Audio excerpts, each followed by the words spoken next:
All right, everyone. Sorry about that, and I'm back.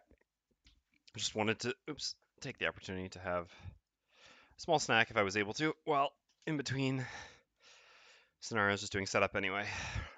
Scenario is a little bit annoying because it actually goes larger than the amount of space we have, for monsters at least, because there are all the demon types plus the prime demon. So we are doing a boss fight. So if I remember correctly, we should actually be up to 5 now, not 4. So I am actually going to remain at +2 here. Which I know. Oh no. Oh. That's a bit of a problem. Darn it. Alright. I gotta find it in here. It loads. No. Well, that's a bit of a problem. I might have to go get mine manually. Oh, that's gonna be annoying to take that out.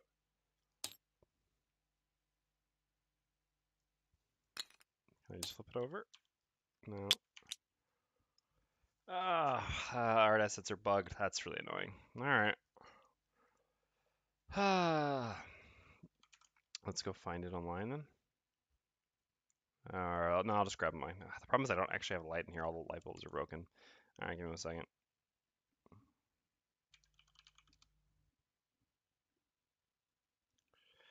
Alright, I'll be right back. I've got to go grab my monster sheet.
Alright, I'm back. Sorry about that.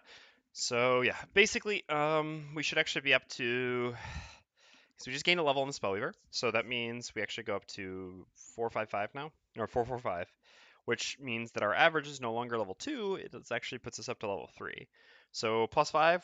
I mean, level 5 will only be +2 difficulty rather than +3. So I just won on +2. Why am I playing +2 again? Well, a couple reasons. One, oh, we actually get to do a little purchasing. Not purchasing, we just get to bring another small item. Yeah, probably a Hamina.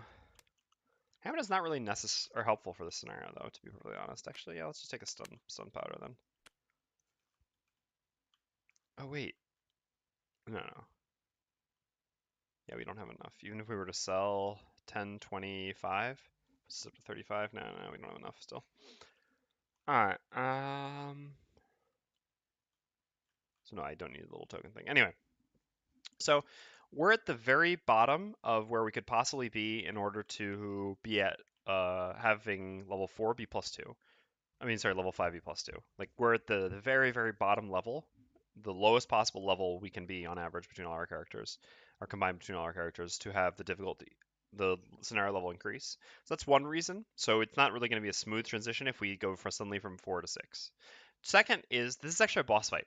So our party is very good at a lot of things, especially now that we have Rock Slide and the AoE attacks from the Spellweaver primarily. The Brood, again, contributes some stuff, but not so much. But our party really succeeds in a lot of scenarios where we can, set up obstacles, fight slowly. Now, obviously, not as good at this when we don't have access to real stamina potions to be able to Rock Slide twice, which was a big difference in this party normally. But I mean, at least in the Spellweaver Cragheart party. But still, we're quite good at that sort of thing. We are not, however, good at boss fights. The Spellweaver this is of the 6 characters, I guess tied for the worst with the Tinkerer. Tinkerer at least has enhancement field, so I don't know. Maybe even. Well, the Spellweaver has the summon. It depends on the type of boss fight, I suppose. So many boss fights have AoE or summon things though or move around a lot. So anyway, Spellweaver is not good at boss fights. The Cragheart now does have blunt force, so that helps a bit, but is not amazing at boss fights by any stretch. The Brute is fine at boss fights. He's like very average for boss fights. But anyway, the point is our party is not good at this sort of scenario. So we already have increased the level. I mean, we're at the very bottom of the levels for increasing level, and we have a party that is not well positioned to take a boss. So we are going to not increase it by 2. We're just going to go up to 5 rather than 6. So we'll just play on what is actually +2 again, not +3. Oops. Yeah, I mean, it's a little cowardly. It's fair if you want to say that, but basically, I don't want to I mean, for pride's sake, get crushed here and waste a bunch of time because I have no belief whatsoever that we would have the ability to beat the scenario on 6 with this party. With this party, yeah, maybe. To be honest, I mean, if they were at this level, like if I was playing this party right now instead of this party, this would be a completely different story. That party is extremely well suited to boss fights. This party is not. Each party has its own strengths. All right, we do still have to do our road event. I'm just gonna throw us down here for a second, and then we'll take care of that. Yeah, so these two will be up. Shuffle all these decks.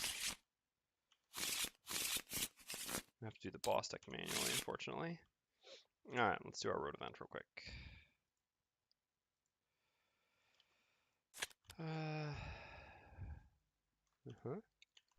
Nice.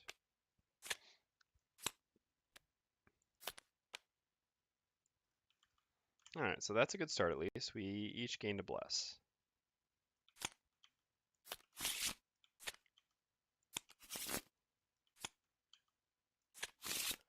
That could certainly be a big help. All right. Battle goals. Yes, yes.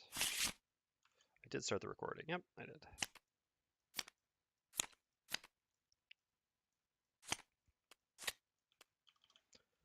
Alright, take only short rests, kill a monster in the scenario by doing at least 4 more.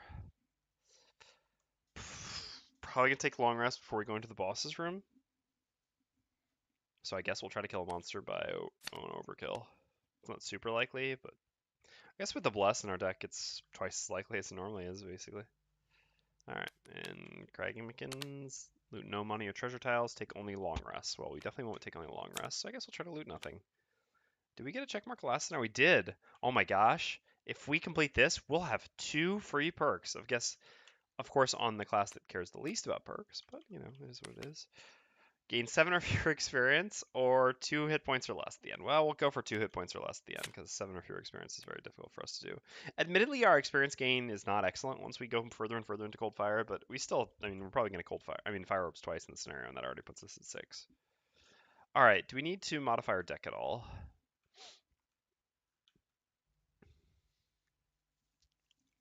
Healing is so-so on this scenario. Once we're fighting the boss, we don't really want healing very much. The summon can be quite good. Boss is immune to wound, so Flame Strike is more medium. It's unfortunate that we finally get, engulfed for Cold Fire, and Cold Fire is not going to be very good here at all, because a boss fight is obviously not an AoE fight. I don't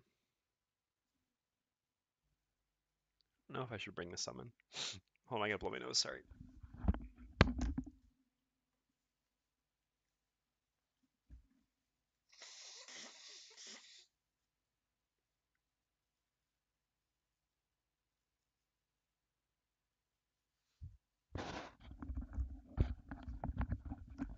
The truth is, I know how this boss fight works, so I think I'm just not going to. The problem is the altar jumps around, so the summon really won't be able to attack it for more than 1 or 2 turns. And it'll waste its time attacking things the boss summons as well, and stuff like that. Sentient Growth is probably worthwhile bringing here.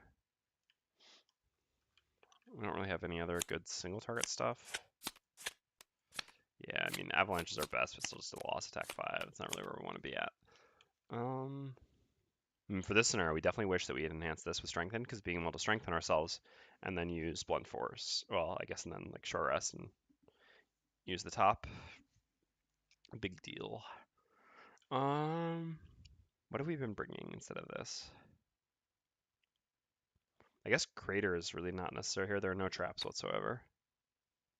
Sending Growth will just be better than Crater. All right. For the Brood, I think we're fine with what he has. Yeah, we have to move a lot to chase after the altar, so yeah, yep, this is fine. All right, this will do it. Let's get to it.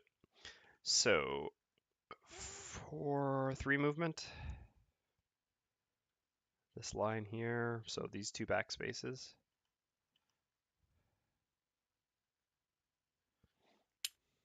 What if we go rock, rock? We want to go down this way too, but we can still walk around the rocks. 1, 2, 3, so something like that. This is also, oh yeah, this is elite as well. Oops. So let's see, Frost Demon has 11 health. Elite Sun Demon has 16 health, but that 2 shield, oh, it's gonna be tough to take down. Guess we're gonna try to get wound on it. The problem is it has a lot of self-heal as well. So Engulf from here looks pretty good. I don't know exactly what the Brood's gonna do. Alright, well anyway, Cragheart's first turn is the same Cragheart first turn that we do every scenario. Like I said, this will allow us to block off the wind or the Frost Demon for a bit and do a bit of damage directly to the Sun Demon. I mean, this is essentially, it's an attack 4 on the Sun Demon, an attack 2 on the Ice Demon, and it's like kind of a disarm as well. Yeah, seems pretty good. Alright, so like I said, Wound is probably our best bet to actually realistically deal damage to him in a reasonable time frame here. And then what are we going to do with that? Elemental Aid could do something here. It'd really be better to save that. I guess after we wound him, then we could theoretically do like a turn where we Mana Bolt plus Elemental Aid. That's probably better. So what are we doing as a bottom here? I guess maybe just moving afterwards. We're not going to play Fire Orbs anytime soon. We're not really in a hurry to do our turn anyway, so we can just do something like this. So as for the Brute,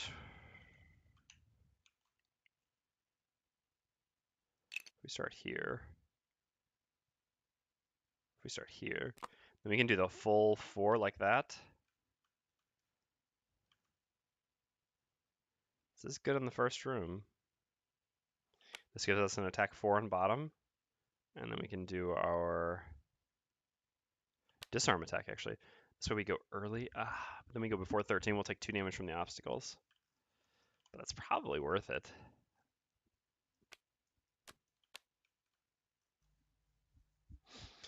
Because the point is, by starting here, we can use Hook and Chain to go in a straight line up to here to get an attack 4 on him with a bottom, with a move as well, which is just great. That's basically just like 2 free damage. The problem is, ideally what we'd like to do is do something like Trample or Devastating Hack, but then we have very bad initiative. Then we have the 42 for initiative, which we'd like to run away before this can go because we want this to not be able to 1, 2, 3 reach us. I guess if it gets +1 move, it'll always be able to reach us, but we can't really count on that. I guess, I mean, it's not so likely that Frost Demon goes before 42 anyway. And even then, it only attacks for 4, and we're just gonna, I mean, we're gonna choose to take 2 damage to not have a chance to take 4. No, I think that's not right. At the same time, disarming the Sun Demon is quite nice, because Sun Demon hits very hard. I guess this one doesn't hit any harder than the last one. No, I think we'd rather go for big damage. We can disarm it next turn anyway. Yeah, let's just go for our biggest attack. I guess it's better to use Trample. Trample and Devastating Charge, or Unstoppable Charge, is that what it is? Devastating Hack is the card we didn't take, yeah. Trample and Unstoppable Charge are actually the same attack against the Sun Demon. I guess theoretically not, because we have 2 chances of critting on our deck right now, but generally speaking they are. So I'd rather have the attack 5 potentially later. Most likely I'll end up using both of them, but obviously there's no way I could count on it being more likely that I get a crit now than next turn. So yeah, for this reason I'd rather use Trample against the, against the Sunny. Alright, let's go. 38, but +1 move anyway, so it actually changed absolutely nothing. Targeting all adjacent enemies again, huh? Alright. So, you go first.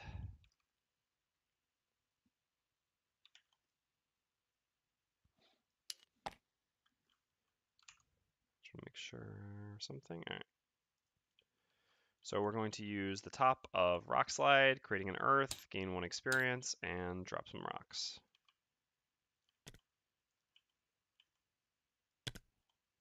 So I want 1 there, for sure.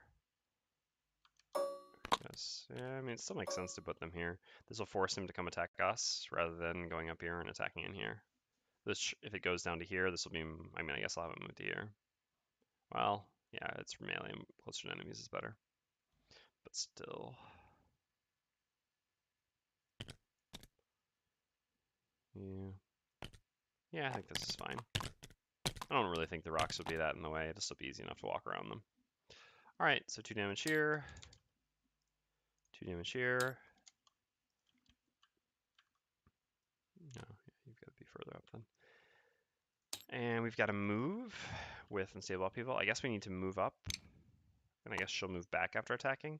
Because we don't want this to be able to attack multiple targets.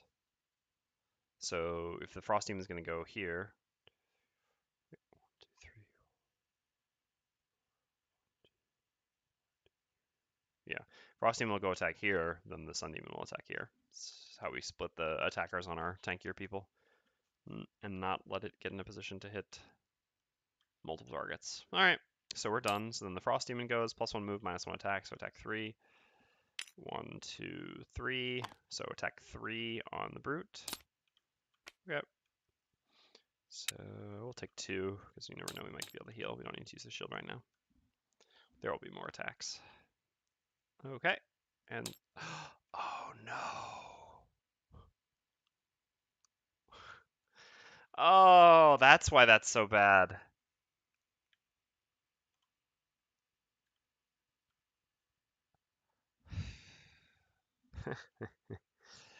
uh, it blocks the entirety of Hook and Chain.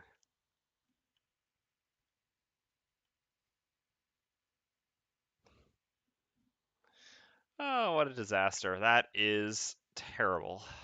Now, obviously, I could have it move here, and I would be well within my right, but I'm only playing on +2, so I'm certainly not going to take advantage of ambiguity. And in this case, it gets to choose. Another player could certainly choose that, but, you know, having it go here prevents this entirely. I don't consider that it knows that I'm playing this card, so it goes here to block me. I just consider it goes there because it's a melee enemy, and it wants to be closer to other things to potentially hit them, I suppose. All right. Oh, that's so bad.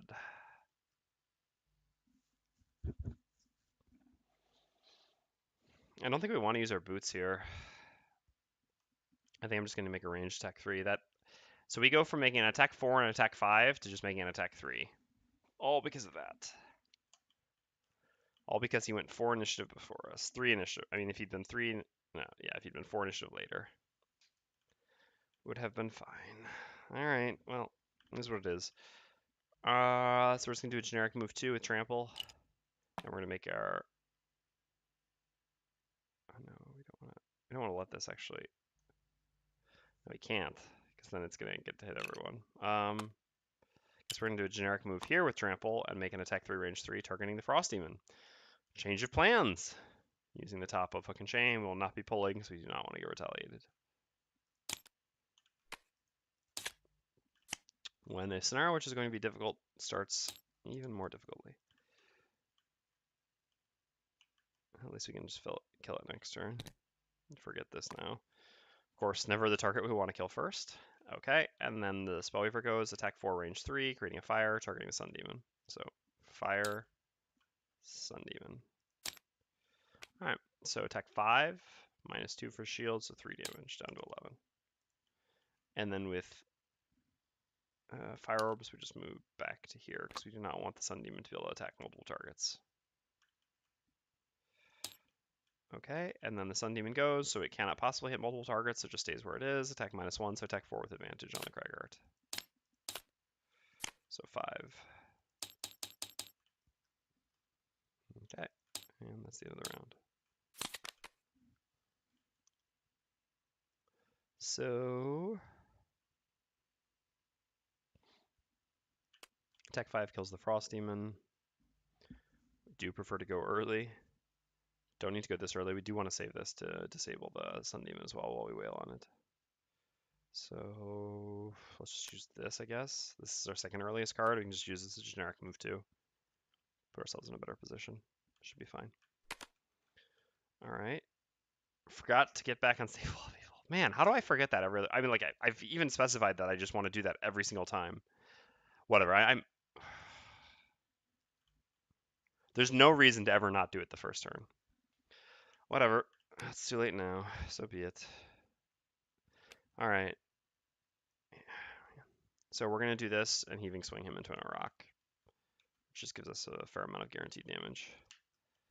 And then Spellweaver has to use Flame Strike.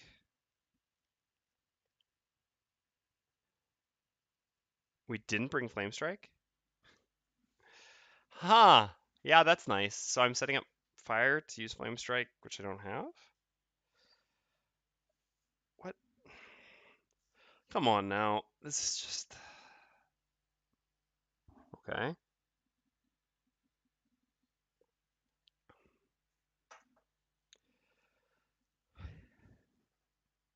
I need to pay a bit more attention.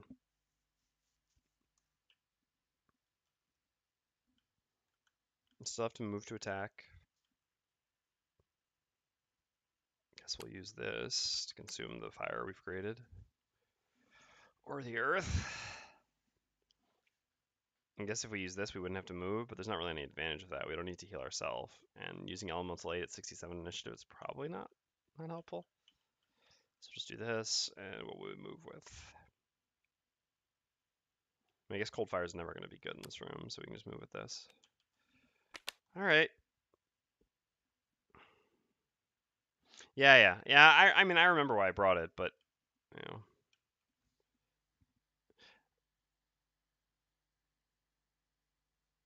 Which is not necessarily a bad decision overall. It's just obviously I shouldn't really have been planning around this the first turn. Although, I mean, it doesn't change too much in the end because I still would. I mean, Engulf is still just my attack 4, so it still made sense to do this. It's just a little tilting because that wound was going to be quite helpful. I wonder if I wouldn't have considered to maybe bring Flame Strike after seeing the first room. Like if I should have maybe changed my mind just because of how valuable the wound would be against the Sun Demon. And I mean, the first room is still part of the scenario. I can't be completely focused on being the boss because I get so beat up in this first room. But yeah, this will be fine. All right, let's go. 36, sure. Target all adjacent enemies again, huh? Jeez. No joke. All right, well, Spellweaver goes first. We're going to move with Cold Fire, making a generic move to here on the bottom of Cold Fire. Because then if this goes here and pushes, then we're going to get attacked. But I guess we can absorb one attack as long as it's not a crit. Crit, maybe we lose the scenario, but so be it. Yeah, I mean, we have to move up. It doesn't change anything. We'll have lower initiative no matter what. We don't want to attack this. This should again die to the attack 5 from the Brute. And this puts us closer to the door we want to go through. Maybe we should go through the top. No.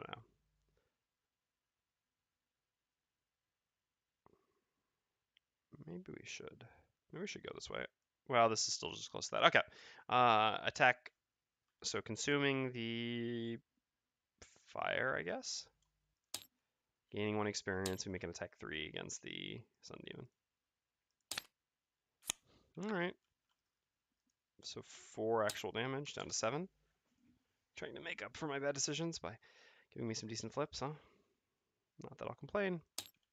Then we're going to gain 1 experience on the Cragheart to a move to retaliate 1. Going to here. And we're going to use the top of Heaving Swing as an attack 3. Push 1. We will be using the push, and we're pushing into that rock. So it's 2 damage there, plus we gain 1 more experience when we push into the rock. And he takes 2 more damage from the rock, down to 3.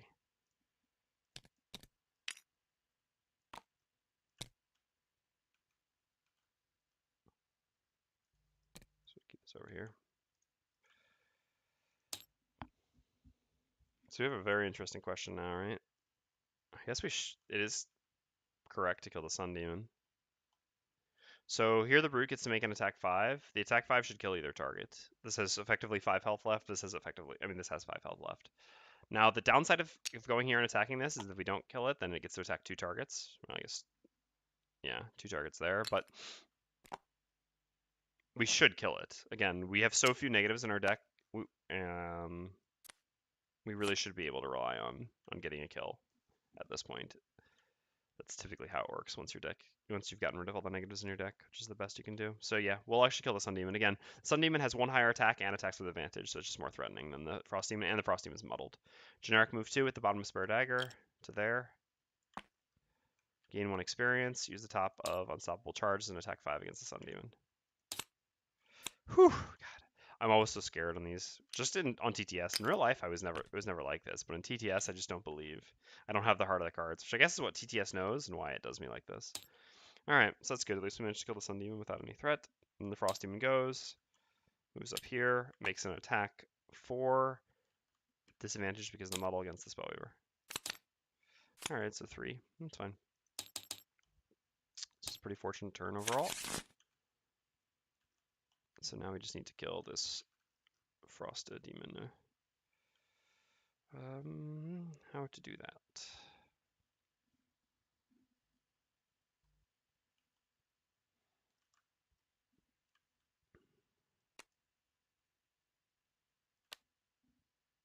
I guess we'll save the heal for next turn. Just move away and make an attack on it. Seems pretty obvious. And then the Brute should also attack it, but ideally would like to attack it with an attack that does not hurt in case we don't kill it. So we can do this to get early initiative again. This gives us 7 and 10 to hopefully kill it. And neither of these get retaliated because we can skewer it from 1 away. So the Cragheart can presumably just heal here. So let's just do something like this and this, just for the max amount of healing that we can do. This looks pretty good. Because it should die to the 2 of us. In worst case scenario, if it doesn't, then this can also be used to attack, and it's still 29 initiative. Alright, let's go. 78, so first is the Spellweaver. We're going to do a generic move 2 on the bottom of Mana Bolt. Moving on to this coin. What is going on here? Whatever. These coins are worth 4 again, so it's quite valuable. And then we'll use the top of Flashing Burst as an attack 3, targeting the Frost Demon. Shouldn't have the muddle anymore, by the way, but it doesn't really matter much. Alright, down to 1. So we can guarantee kill it with Rumbling Advance now if we have to. And we created a light. We're done. And then the Brute goes. Generic move 2 on the bottom of Provoking Roar. So we want the Cragheart to be able to move between the 2 of us so we can give both of us a heal 1. The heal 1 on the Brute does help quite a bit, actually. And the heal 1 on the Spellweaver is not bad either.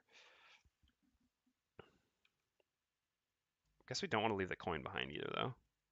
Fortunately, we can't attack it before moving because of the angle. I can just, just like kind of just lean a little bit and then stick the spear out, right?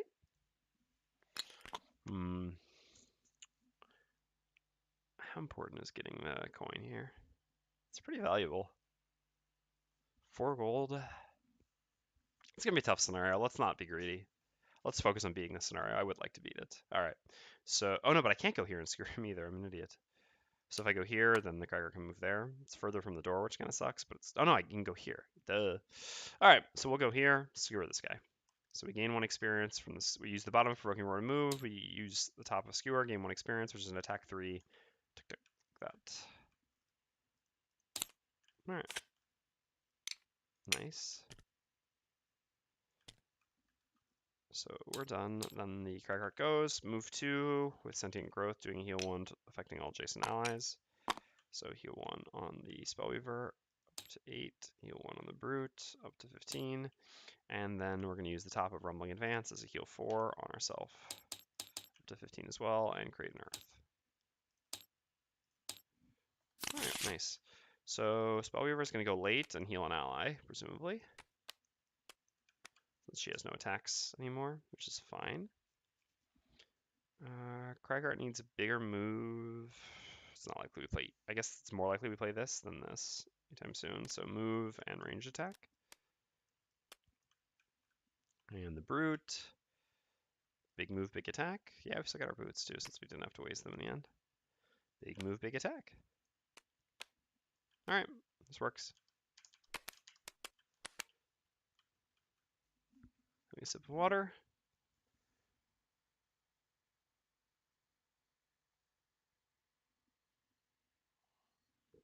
No, I should shuffle the Frost Demon actions. The Frost Demon cards get flipped at the beginning of the round, and if it has the shuffle icon, you shuffle at the end of the round, regardless of whether the monster acts or not. Acting is not the thing which triggers the deck being shuffled. Just simply flipping the deck that has the shuffle icon triggers it being shuffled. Yeah, there was a shuffle icon. It flipped their 2 target, which creates an ice at 78 initiative, I think, which has a shuffle icon. Anyway, I don't manually shuffle. The mod automatically shuffles stuff like that. It's all scripted. Oh, there though, a mistake. Well, in case you're wondering, that was the card. I forgot to press it to eliminate it though. That was my mistake. So there, I need to shuffle it. All right. So we begin. We have a move 4 jump for the brute. 1, 2. We've got 2 movement left, plus the possibility of using boots. I've never actually gone this way before. I always go to the bottom first. We'll see how this works out. So we've got a regular flame. How big was my attack? No, I didn't actually overkill. I was 1 off the overkill, right? I ended up doing an attack 4, and he had 1 life left, so I got 3 over, not 4 over. I needed 1 higher damage. Oh well. Hey, Prototype, how are you doing today? All right, so what is that? All right, so we have 2 movement left. Let's finish setting up this room. Got Elite and regular Earth Demon near us, huh? That's a bit scary. Not really the things you want to charge into. Get immobilized. Now both of them immobilized too. And we've got 1 regular Flame Demon in the back. It's less threatening. Would have much rather seen that in the front, so I could just one-shot that right now and be done with it. One-shot it. It's 8 health, effectively? Yeah, not one-shotting that. These things, they go from 3-3 to 4-4, from 4 to 5. Man, that is a serious jump in difficulty, actually, for killing them. All right. So I started setting up on this tabletop simulator. The only thing I don't like about it is the controls for TTS. That's fair. They take some getting used to. Doesn't really bother me so much, but there are some problems with it for sure. All right, let's see what the enemies are doing. All right, standard stuff, which creates some elements as well. That's fine. So should we hit the regular or the elite? The elite only hits for 1 more, but has significantly more health. Same time, can we go anywhere? So we have 2 movement right now, presumably, which would allow us to go to there or there. We could use our boots as well to add 2 more movement, or 2 more attack, essentially.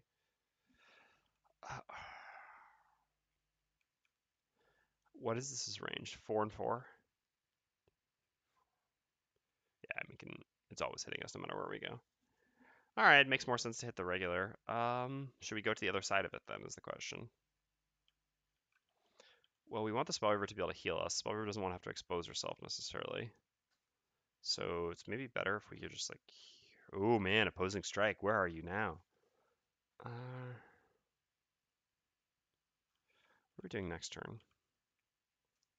We'd like to use Leap and Cleave, hitting 2 targets.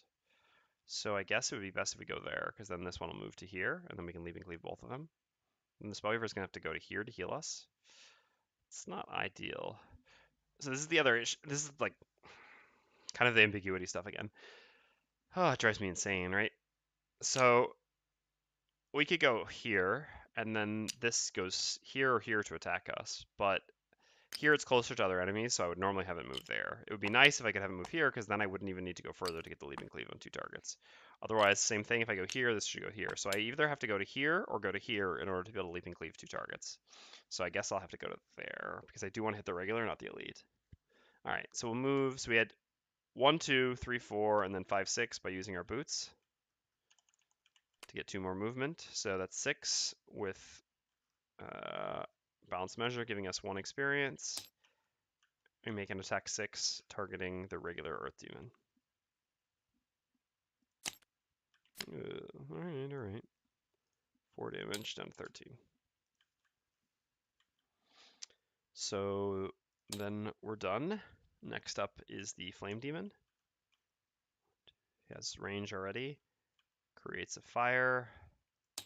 He's got the fire, that's for sure. And makes an attack 3 on the brute. Jeez. All right. So 5. We'll use both of these now, I guess. And take 3. Then the Earth Demons go, so the Elite moves to here, and they're going to start the pummeling. Oh, the pummeling. All right, so it's going to be attack 5, immobilize, attack 4, immobilize. So attack 5, so 4.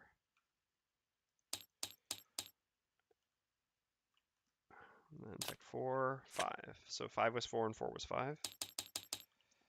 Oof. All right, are we going to have to lose cards already? Maybe we should have used our healing potion as well. No, we were only missing 1 life. It didn't make sense. I guess we've got the heal this turn, actually. All right, next up is the Cragheart. So we're going to use the bottom of backup ammo as move 3. 2, 3 to there. We're going to make our attack with, we're going to 2-1 damage to the Brute as well, but we're going to attack the regular demon again with the top of Massive Boulder, so we create an Earth as well. We do an attack 3 on the regular Earth demon.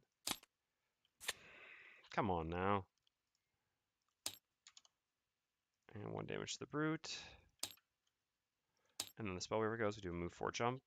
1, 2, 3, 4, which we have to go to here because we need to be in range to heal him. Unfortunately, he's on the other side. So we consume the Earth, gain 1 experience, and do a heal 5 on the Brute.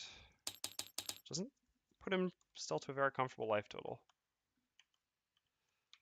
And end the round. I'll probably use Warding Strength here, to be honest. You need all the survivability we can get, and leave and cleave on 2 targets. Here it's a short rest 100% of the time. That's 2 or less, or 2 life or less. Oh man, we do not want to lose that, but we cannot reroll. We know our lesson. Literally our best card, other than Riding Ether.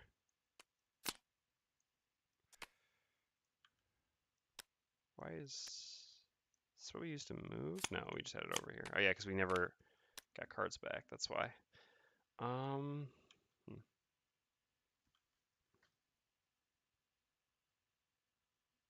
Man, it would be nice if we could stun. We should have used a. I guess. Oh no, we do have new information. We have the short rest, the outcome. We should have used our minor mana potion there actually to create ice so that we could stun both these. This would have been the obvious choice. We went last anyway, so we knew that we would do it because I'm just not doing a good enough job in 3-player. It's a lot to track though in my defense. That's why I am looking forward to getting play 2-player again. I play a lot better. The fact that they created fire, if I had paid attention to that, I would create ice, and then I could cold fire both of these much more effectively than here.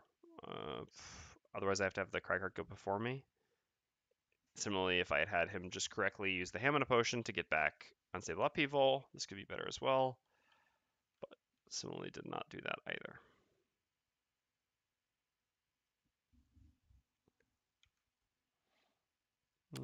So since we can't stun them, I guess we can just go with the next best plan, which is to Elemental Aid him.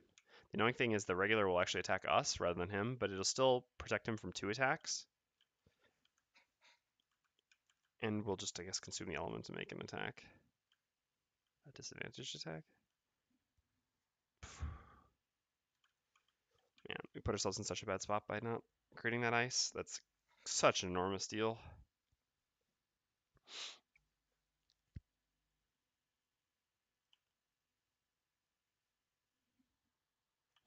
All right, we're actually just gonna have to solve this problem. We're gonna have to Cragheart short rest. Oh, oh dear God. Oh dear God. All right.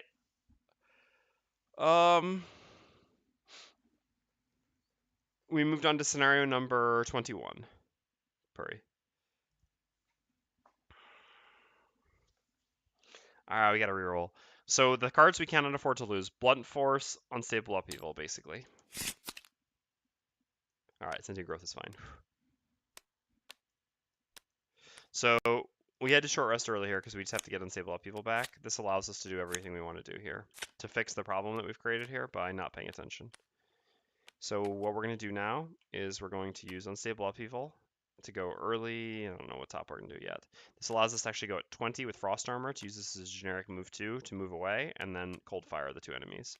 The problem is that the Flame Demon might consume our fire. I know one of their consumptions at 30. I just hope their other consumption isn't before 20.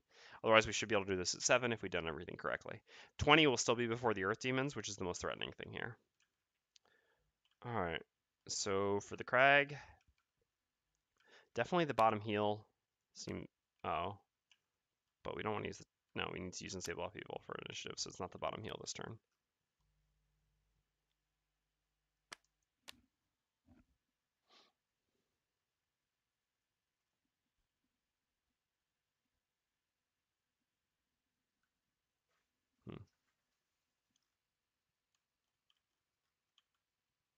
We can't really create rocks this turn either because the Spellweaver needs to move away first and we have to go before her, so it's better to wait a turn to create rocks as well. Heaving Swing should be after we create rocks. Hey, Prototype, thank you. Appreciate it. I'll buy myself a couple Tootsie Rolls. I appreciate your drive to be number one as well. Got to keep that top spot. I do appreciate that, thank you. Is it really like a turn where we just walk up and heal the Brute? It pretty feels bad, man, but doesn't look like we really have much better to do.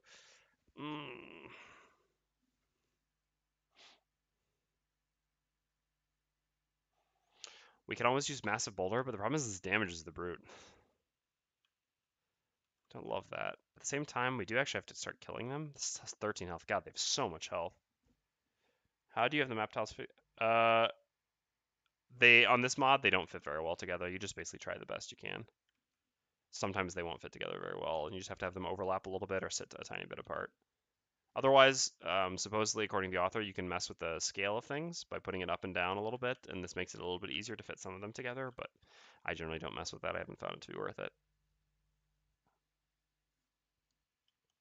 Is it better to heal the Brute or to make an attack with Massive Boulder? Like I said, if we don't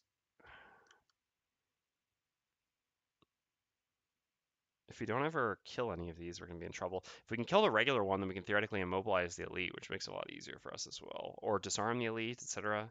Yeah, I think we've got to take the damage on the Brute. At the same time, he's going to go down to 6. The Flame Demons shouldn't be able to kill him from 6, though. And the Earth Demons will be stunned. Hopefully they'll be stunned. Alright, let's give this a try. 77, 87. Alright, this is fine. It's too bad we can't run away from that Flame Demon. It would have been nice. Oh no, this is the one where it does nothing because it targets all adjacent enemies. Alright, this is good. So first things first, we have the Cragheart. We don't want to do 1 damage to both our allies, so I guess we're attacking the elite here. Yeah, that was maybe another reason why we should just use the heal this turn. Alright, we create an Earth. We make an attack 3, targeting the elite Earth Demon. Man, we should attack the regular. Oh well, I mean, we do have to kill this at some point as well. And then we do 1 damage here with a splash, and then 1 damage to the Brute as well. And then we have a generic move 2 with Unstable Upheaval. 1. I think just here is fine. Yeah, this gives us range to use a rock up there if we need to. And I think I will, even though it's not going to give me more turns, I think I just want to use a Hammer Potion to get Unstable Upheaval back here. Having early initiative is going to be really useful. Is it going to matter? Yeah, I want to have this card back. All right. Oh, and then we use our potion to create ice. Next up is the Spellweaver. So we're going to move back 1 away, I guess like this, because we want to place the rock there. With the bottom of Frost Armor, and then we're going to use the top of Cold Fire, consuming the fire and the ice to make an attack 3 stun, targeting both the demons. We'll do 4 and then 5. Yep, great ice, thank you. And we'll go ahead and use our goggles here. We should have an opportunity to long rest before we need to use the goggles again. We won't use any of our other stuff, though. That's going to be more important for the boss fight. So attack 3 stun, targeting both 4 and 5. Okay, so 6 to the elite. Of course, we're doing all the damage to the elite. We're actually going to be able to kill it as quickly as the regular. Not really the way we want to do this. All right, well, just about as good. Wow, those are some nice flips. Covering with minuses as well. Well, I guess we got to shuffle, so it didn't really matter. So then 5 damage here, down to 7. Beautiful. Cold Fire indeed. That is the card. That card is pretty balanced. I mean, it requires a lot of setup, so I don't actually consider the card to be imbalanced, especially without access to stamina potions. All right, we're done. Then the Brute's up. So Leaping Cleave, gain 1 experience, do an attack 3 on both targets. We'll do the regular, then the elite, I suppose. Regular, elite. Alright, I do prefer it like that. A lot of misses thus far. We've got enough fair number of crits as well. So 3 damage there, no damage there. And then, yeah, we're going to use the bottom of Warding Strength. We need all the mitigation we can get. We're pretty hurting. And this is a good opportunity, as good of an opportunity as any to use it. Sitting here at 6 life. Yeah, I think I'll use my healing potion as well. Just because I can't take any risks of losing cards here, to be perfectly honest. Alright, Flame Demon does nothing. Earth Demons are both stunned.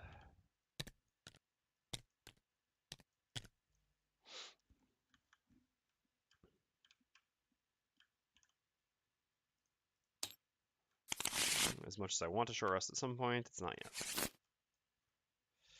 Alright, Skewer's gone, Skewer's gone. I realize the reason why it's not correct to go the top way here. I'm going to get to the chest sooner, which is nice, but it's actually going to suck for me because when the altar is going to jump from here out into this room, there's still going to be monsters in this room that I haven't dealt with yet. Oh well. I guess we can go down now and really ignore the chest. But chests. I guess if I want to beat the scenario, that's probably the way I have to do it. Do I want to beat the scenario or get the chest? Good question. Do you like chests?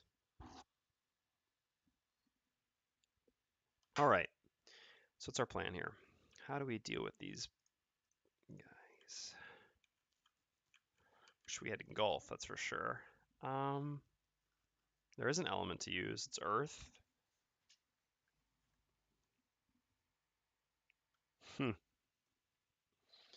Sounds like your friend is cursed. Giving 2 shield would be nice. Yeah, I think that's actually pretty ideal. This is the combo we want to do. Maybe we kill him, maybe we don't.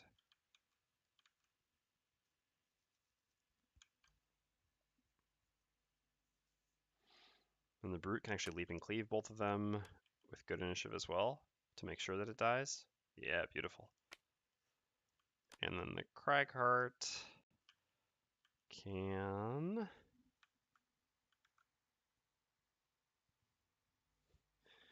Every other chest my friend we've done, my friend hasn't grabbed, and my friend is truly cursed. Yeah, the trap chest is painful. It's usually pretty easy to spot. Oh, all right, it's pretty easy to suspect one is coming. I would say that almost all of the trap chests in the game come on scenarios that have 2 chests. So be on the if you see that the scenario has 2 chests, which you know from the setup, obviously, then be on the lookout. I mean, be prepared to be disappointed. I think the majority of 2 chest scenarios do have trap chests, whereas I think there are very few trap chests typically in 1 chest scenario. But that's not, I mean, there are still some scenarios that do have 2 chests and they both have rewards. And there are some trap chests in 1 chest scenarios. I know that as well. But I mean, again, it's not to say, like, again, I remember distinctly at least 2 trap chests on single chest ones. But so they do still exist, but they're much, much rarer. Whereas I think the percentage of trap chests on 2 chest scenarios is much, much higher. So that's just like something to keep in mind, at least. It's still not going to be predictive, but at least if you have it in the back of your mind, you'll be a little bit more prepared for the eventual letdown. If they get you on a 1 chest scenario, well, then they got you. The other thing you can look at is if the chest is too easy to get. Like if it's just like, there's a corridor, you're walking towards the next room, and it's like right in your path, the chest is just sitting there. That's another thing that can indicate. I mean, it's not like you can ever not grab the chest, but again, it can mean like, if you're like 3 health and there's this chest which is really easy to pick up in the direct path to complete the scenario, maybe you should heal first before grabbing it or something like that. Those are kind of like general rules I would suggest. Okay, so what did we... So he's shielding, killing, this one will survive. Cragheart is doing what? We do have Earth, so we could actually use that Earth to immobilize the Elite. I think that's actually worthwhile. We also do need to place the rocks at some point. But then I guess if we're immobilizing him, the shield doesn't matter so much this turn. So what if we actually don't immobilize him? What if we place the rocks this turn? Because the rocks are nice as well, because we'll get a little bit of extra damage here, which should be enough to kill him. for my solo run, I'm thinking Brute, Tinker, and Scoundrel. Does that sound? Yeah, that party is very solid. It's a very consistent party. It's the kind of the classic DPS, damage dealer, healer, and tank. Although again, healing is only kind of a thing. Tanking is not really a thing. But like, I mean, you've got your like frontliner, you've got the melee damage dealer to go with. The Scoundrel has a melee buddy, so is happy. The support helps both these people survive. It's a very strong party. Works very well. Have you played solo before though? Playing 3 character solo is tough. I mean, you see how many mistakes I make, and I've got a lot of experience with the game. So it is something to consider whether you actually want to play 3. But 3 is definitely, I mean, all right, the significant majority of my Gloomhaven playing has been 2-player, and I love Gloomhaven, so I have no issue with this. But it is true that 3-player just allows for a lot more interaction. I think it is more fun than 2-player. So I mean, like, because for example, the Tinker, you never want to use this in 2-player, whereas in 3-player, it's fine. Um, so yeah, it's something to consider. Do I upgrade my cards? Yes, we have one enhanced card already. We have Jump on the bottom of Fatal Advance. Otherwise, we're waiting for more gold. So we have 128 gold on the Cragheart right now and 110 gold on the Spellweaver. We need to get to 150 for Curse Tornado or Curse Dirt Tornado on the Cragheart, and we need 150 similarly for any element on the bottom of Reviving Ether. Okay. All right. Yeah, it can be tough sometimes. Yeah, that class is not very good at picking up gold. There's no doubt about that too, so that's fair. So what else could we do?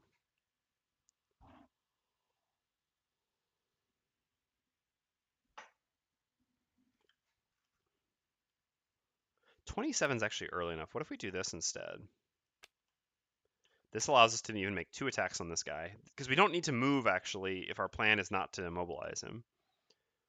So if we don't immobilize him, we're gonna drop rocks. Where's the rock drop? Oh, I already put it up there. Okay. So we just kind of want initiative, but early initiative doesn't even matter that much. We just need to go before the 27, so the 21 seems fine. I'd rather save Rumbling Advance as a heal afterwards. All right. Overall, this looks good. Oops. Judge died. Also, TTS is not on sale. Let's see. Hold on. What was it? Let me see. Let me check something for you real quick.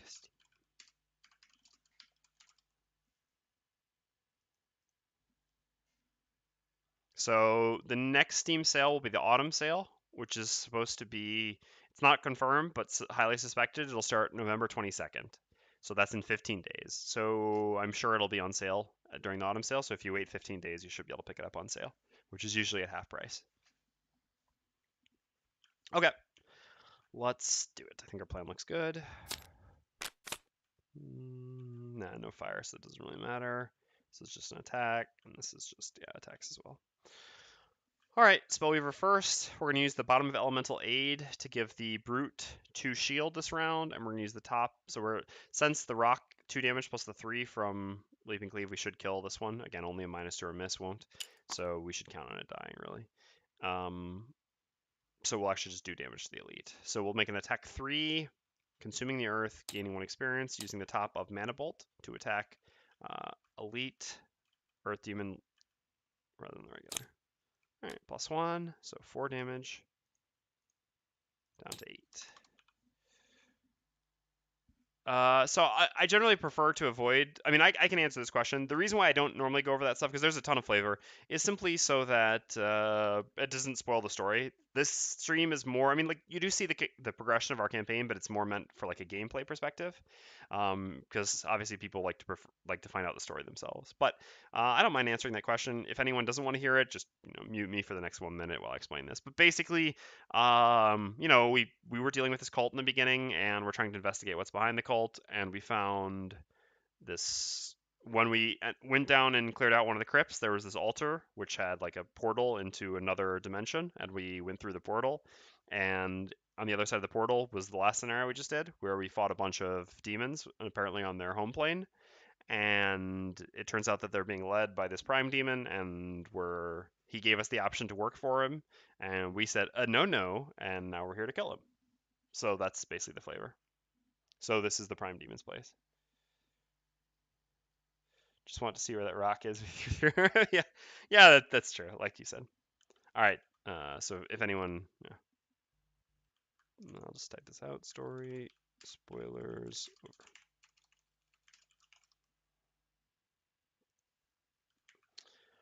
Okay, so we made our attack. We give the 2 shield for the round to the brute. Next up is the Cragheart. So we're going to gain 1 experience, create Earth, and drop a bunch of rocks. So rock here. This would be nice to push him into. Can we make it around there and then push? It's hard. Rock here would be ideal, but then we deal damage to the brute, which we don't want. Rock here. It's not really a story spoiler. It's not that big of a deal. I wouldn't worry about it too much. I guess a rocker. This gives us some flexibility to potentially use it. It's not super easy, but we'll see. And it doesn't block our path much.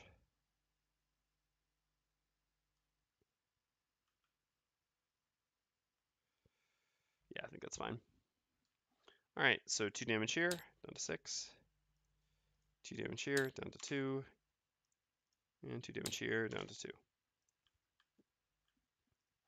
And then we'll just use our bottom, move to retaliate oneself. We don't actually want to move up, though. I guess we actually should have. Then it would be us getting attacked instead of the brute. Because then we should have shielded the Cragheart, because then the Cragheart would get the focus. But if we move up to get value out of the retaliate, then the Cragheart will get attacked, but doesn't have the shield. How are you dropping boulders like that? What TT else controls are you using? You simply mouse over one of the things and press Control C, and then you can press Control V and paste the things. And that's how I'm dropping them. So I just keep 1 boulder on the side while playing the Cragheart, and whenever I need to make some boulders, I just mouse over there, press Control C, and then press Control V wherever I want them. Okay, did we gain our 1 more experience there? No, we did not. So 1 more XP for the Cragheart from just moving in place. We do have retaliate, but it's not that it's going to matter. All right, then the brute goes. So we'll begin by using leaping cleave. We gain 1 experience, and we do an attack 3 on both of these targets. So we'll do 4 and then 5, I suppose. +1. Oh, yeah, +0. That's fine. All right, nice ordering. So we got the muddle on here, and actually we got 4 damage because we got +1. So he's down to 2, and this one is dead. Still no overkill. And then we're going to use the bottom of Spare Dagger to make an attack 2 on the elite. Come on, +0. Oh, no, that's so bad. I mean, it's good because we kill him, so we save some life, which is quite significant, obviously, but it's bad because we really wanted those blesses for the boss, and he's our best single target damage dealer, so him having the blesses is really significant. That sucks. Oh well. All right.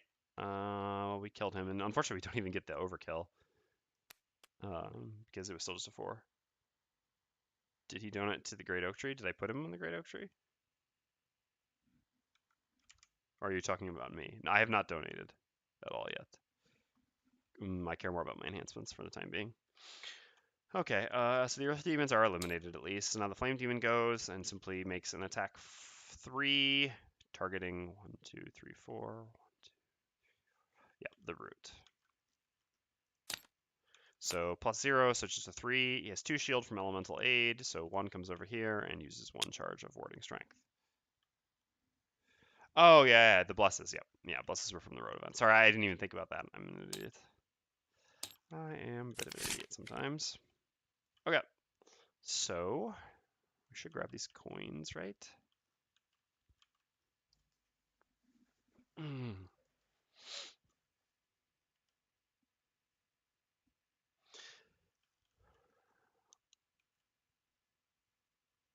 So our plan for killing this is going to have to be to knock it into this with Heaving Swing. That'll give us 2 direct damage.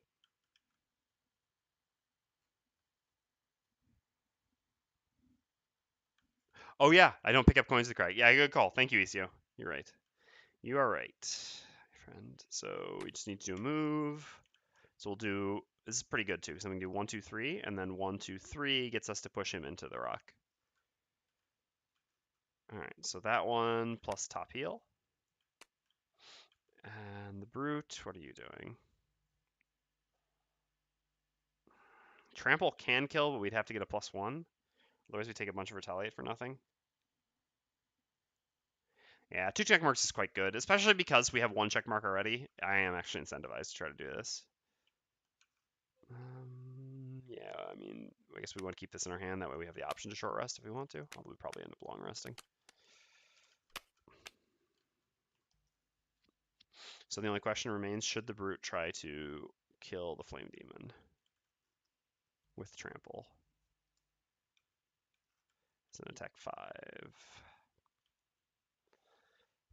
We have to get a +1. How likely is that?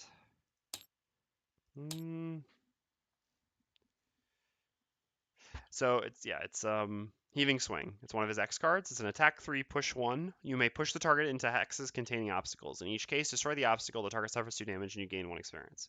So even though flying enemies can typically move over obstacles, in the FAQ it's actually specified that this does actually hit them into obstacles. As I've said, kind of DBZ style, knocking someone down into the ground or into the terrain. So the good thing about this is the 2 damage is direct damage. So even though our attack 3 would theoretically do nothing against the force shield of the Flame Demon, the 3 direct damage on the Flame Demon will kill it. Or the 2 direct damage on the Flame Demon will kill it. The question is whether we want to try to use Trample to kill the Flame Demon first. This just eliminates 1 turn of the Flame Demon attacking, theoretically, if we get a +1. I guess that's probably worth trying. We'll see. I mean, we can just play this anyway. I guess we'll save that card, and we'll make a decision afterwards. Yeah, it is pretty awesome. Cragheart's just an awesome class. Design-wise, gameplay-wise, what's not to love? All right, well, I guess he's going to do nothing, so we'll do nothing as well then. Spellweaver first. We'll just move up and grab one of these coins. We're going to try to grab both these coins for the Spellweaver for sure. All right, and then we don't do anything else. The Cragheart goes and does a move 3. 2, 3 to there, and then uses the top of Rumbling Advance to do a heal 4, range 2, creating an Earth. Healing the Brute for 4. Okay, we still have our boots. But yeah, the boots wouldn't have been enough. Even if we moved 2 more, we wouldn't have been able to push them in there. I'm not +3. I'm actually only at +2 here, as I explained. It's a boss fight, so I preferred... It's a boss fight, and we're like at the very bottom of what +2 would be at 5. So we're actually only at +2. But so the scenario level is 5. I mean, sorry, the monster and trap level is 5, which means because we're playing solo, that means the actual scenario level is 4. So at level 4, coins are worth 4 each.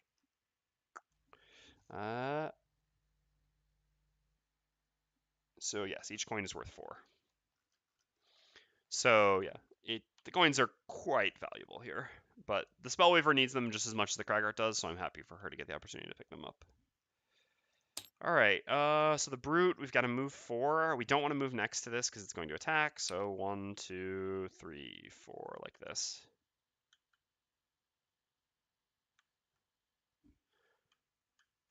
And the Flame Demon attacks all Jason enemies, but that's no one.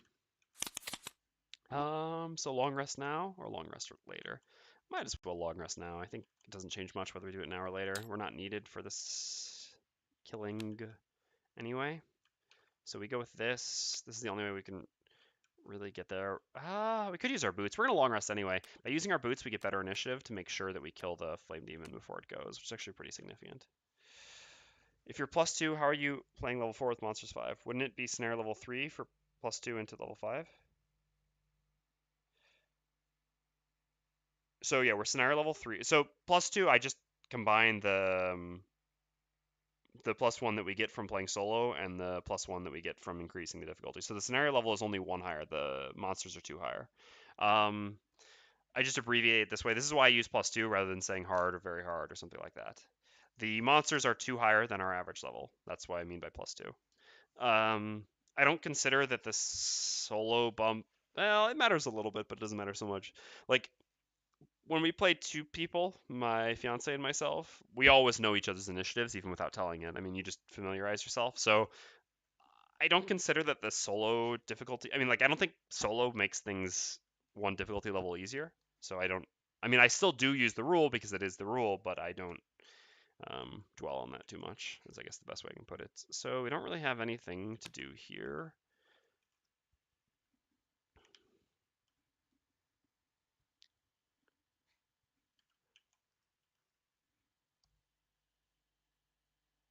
Because yeah, so sorry, I guess if you didn't know what I was talking about, when you play solo, you're supposed to increase the monster and trap level by 1 higher than what the scenario level is. So I use that base. Yes, reward level is -1, correct. I mean, technically the scenario level itself is actually 1 lower than what the monsters and the traps are when playing solo.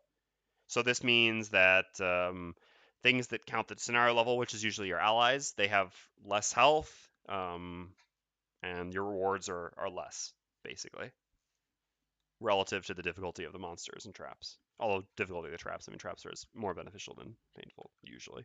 Not for Cragheart. He's too stupid to go over traps. Nah, it's mean. So long resting for the Spellweaver. I mean, what the Brute does doesn't really matter much. We're not going to open the door this turn, so I guess better to keep a big move. I guess we can keep like these 2 cards. We'll just do something like this. All right. We'll go later in case... No, I mean, the Cragheart can't fail to kill, so I guess it's better to just go earlier. In case we need to disarm him so he doesn't wound 2 people or something. Well, can't beat that anyway. Going at 3, huh? So, attacks the Brute. Creates a fire. The attack is -1, so an attack 2 on the Brute. -1. So this uses 1 charge of warding strength, giving us 1 XP. The Brute will be harder than any Brute to ever brute in this. Yeah. Alright, so now we've got the Brute's turn, which is just going to be us moving. I guess we can move all the way up to here, so that there's more space next to the door for someone else. Okay, and then the Cragheart goes, so we're going to do the bottom of Unstable People as a generic move too. We have an odd number of cards, so we do want to get this back. We also kind of want a long rest, though.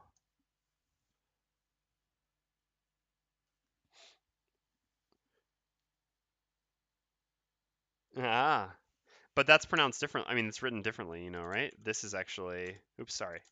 Man, I'm good at typing. It's like this, right? Not like this for champagne. But I guess you might know that. You probably know that since you're making the pun. Fair enough. Uh, good night. See you. Thank you. 감사합니다.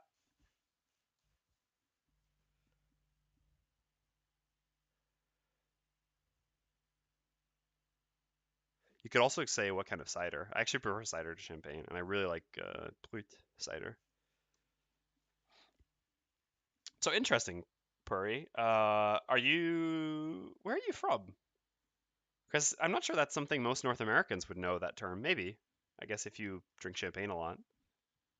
Florida. Oh, so yeah, so you're from North America, but you know that. Fair enough. I mean, from the U.S.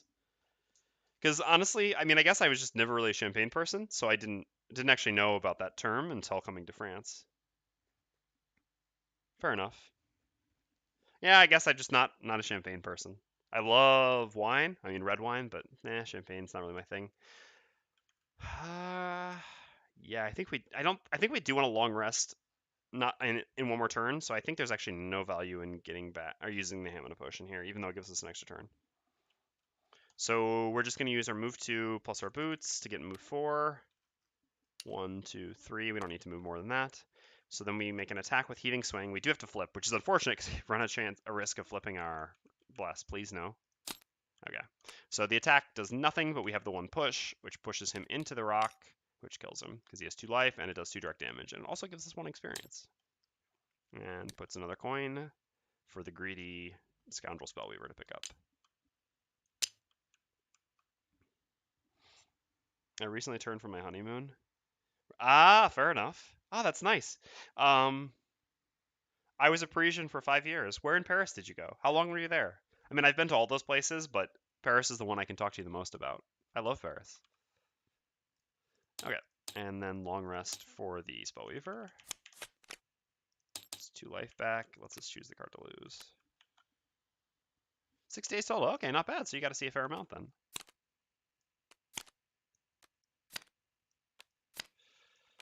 Healing is good. Frost Armor is kind of the least relevant card, I guess, going forward, probably. For the immediate future. Yeah, we can get rid of that. Alright, so there's no earth, but the heal 3 is big enough for anyone anyway. They're both going to end up long resting, so actually the heal doesn't really matter too much. We do want to pick up coins, so we don't need to use the heal this turn. Not the following turn either. Oof, man, we're going to pick up all these coins. We're so greedy.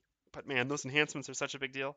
Say the nicer part, next time I'm on chat, I'll be able to name the district better, but we were near the most ridiculous grocery store I've ever been in. Ridiculous because it's small, or... Yes, Spellweaver is always greedy. Uh, should I really be that greedy? Let's see. So, well, these two people are just going to dick around for a turn, because this gives the Spellweaver at least some time to kind of move closer. What card do we... I guess we also have heals. Yeah, I guess we'll play these. So then after the long rest, we actually don't need any healing. So we didn't actually need to loot. But I guess I can keep this after the chest room as well. 4-story grocery store. Interesting. Was it like was it the Galerie Lafayette Maison? I'm sorry, the man the Galerie Lafayette Maison. Yes, yes, that's what I'm thinking of. So you were staying in the ninth. Well, you were either staying in the first, in the northwest end of the first, or in the southeast end of the ninth. You were staying right by the Galerie Lafayette, so you were right by the opera as well. The Opéra Garnier, the big opera, which would have been near you. Yeah. So that's the Galerie Lafayette is the most famous department store / mall in France, actually. And they have a separate building, which is called Maison, which is for house stuff, and it's also a really big grocery store. It's really nice, actually. There's a lot of great food on that first level, especially a lot of great desserts. And then yeah, the liquor floor is amazing. It's really, really great. Although everything there is quite expensive because it's, I mean, like department store prices, but the amount of selection is still really nice. And that's a very nice area to stay in as well. Okay, so let's see. This turn we move and heal we go next to the door and heal. And the next turn we long rest. So theoretically, what if we go here and then move here? Yeah. So we missed one coin, but I think that's okay. Again, I do want to beat this scenario. I don't want to have to repeat it. I think missing one more coin, a coin again is fine. So how do we do that? So we want like move, and then the turn we go in, we also want probably like move and attack. We don't actually have that much movement, do we? So this requires 1, 2, 3, 4, and then after that we need 1, 2, I guess only, and then from there 4. Okay, or 3, I guess is fine.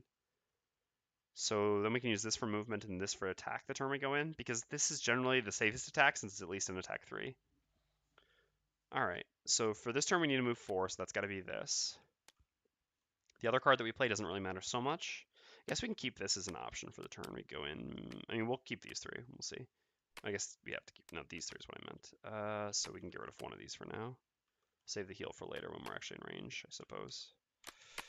Okay, and you're eliminated.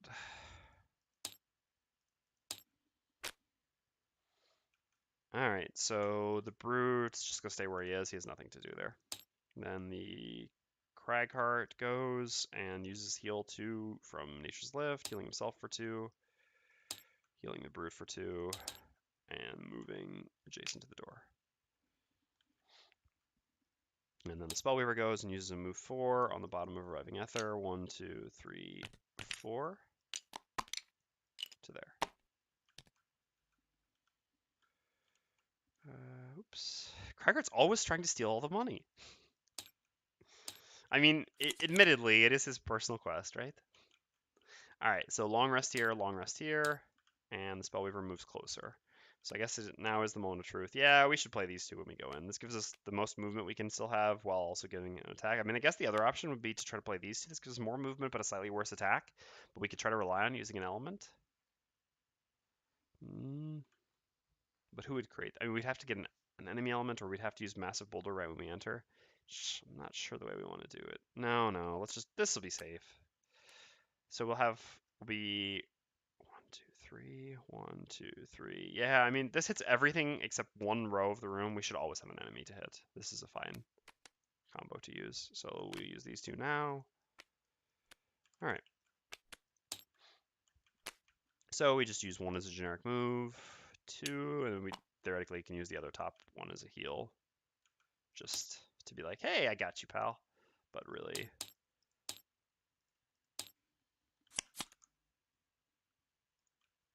It doesn't matter because they're both long resting. All right, so long rest there, long rest here. And to choose what to lose.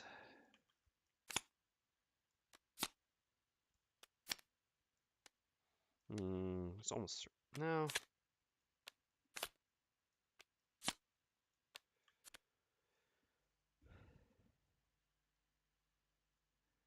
I guess I don't care so much about having Leaping Cleave anymore. I lost Skewer now, and the multi-target doesn't matter so much for most of the scenario because it's a boss fight. I mean, there might be enemies clumped next to each other, but it's not even that likely going forward. All right, we're going to play these two cards. We're going to go later, most likely. And the Cragheart also chooses what to lose. I think that choice is also pretty clear. Oh, it's kind of actually tough. We may want, I guess we need the movement more than we need the multi-target healing. We've still got a fair amount of healing. We can get rid of Nature's Lift pretty easily.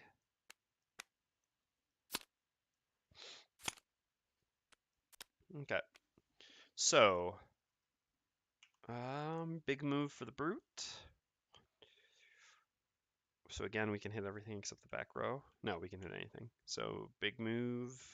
Do we have a straight line move? Yeah, we theoretically can. All right. So this and balance measure. And for the Cragheart, going in afterwards. We don't have many range attacks left, huh? Drop some rocks. We do want the Brute to go first so that we don't mess up the straight line. So we can do something like, oh, you might actually want to set up backup ammo for the next room. No, it's not even very useful in this scenario. Yeah, we'll just go in afterwards, drop some rocks. Although dropping the rocks after they've moved kind of sucks because then we don't keep enemies away from us. Is there any way we can go right after the 42? Only with a 57, but we kind of need to keep that for after we drop the rocks. This will be fine, I think.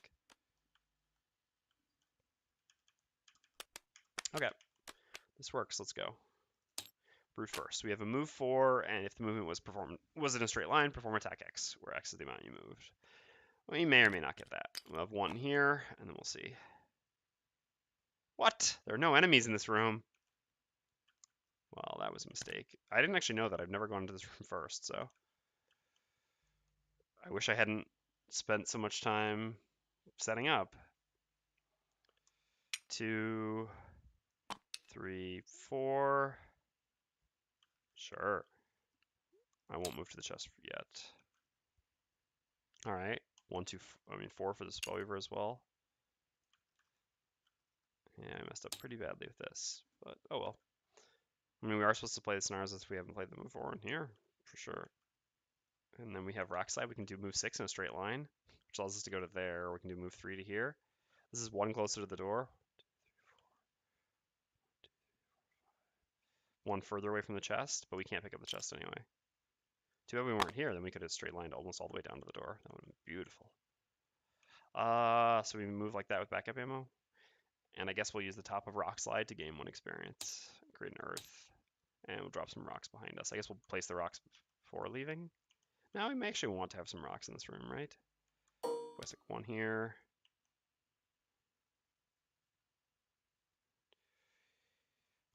1 here. 1 here. Just preparing the terrain, Cragheart style. All right. So 1 person needs to grab the chest, probably Spellweaver, greedy Spellweaver, and everyone else needs to move next to the door. So Spellweaver short rest here. All right, fire orbs is fire orbs. I mean, it's fine.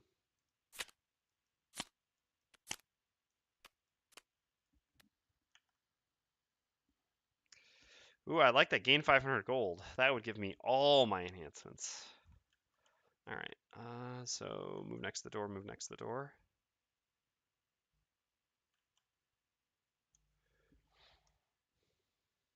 How much movement does the Cragheart need? So the Brute can stay further because he can move more. So, but I guess the Cragheart also makes range attacks.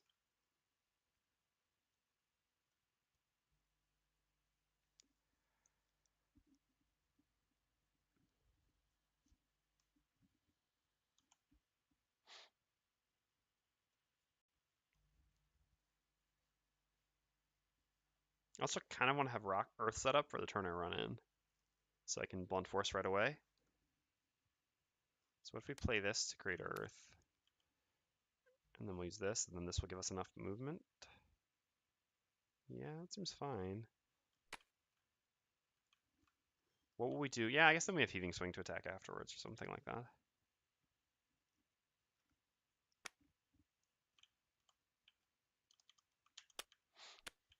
So the Spellweaver needs to move over and grab the chest. 3, which I guess we're doing with this. We want to save our other big movement, and I guess we can just throw this away. We don't really need heals anytime soon. We're gonna have enough movement from there. 1, 2, 3, 4. Yeah, we will. All right. And so the Brute needs to save big move. Wait, where's Bounce Measure? Oh yeah, we played that this turn. Woof. Wait, where did it go? Oh, that's our discard. Well, I guess big move, big attack is the best one going in.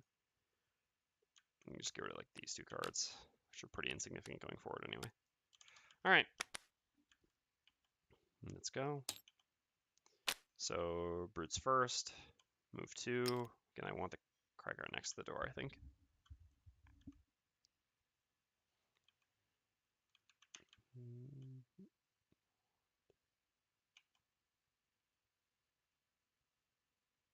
No, I actually think, yeah, this should be fine. All right. Then the Cragheart goes, gonna use the heal on himself, doesn't do anything but does create an Earth, and do a move 3. 1, 2, 3. And then the Greedy Spellweaver, or the Scoundrel Weaver. Hamina for the Brute, good question. It does give us an extra turn. We don't really want either of these cards, is the biggest issue. I guess early initiative can still be valuable. Yeah, you're right. Good call. And we're not going to get many chances to use a Hamina anyway.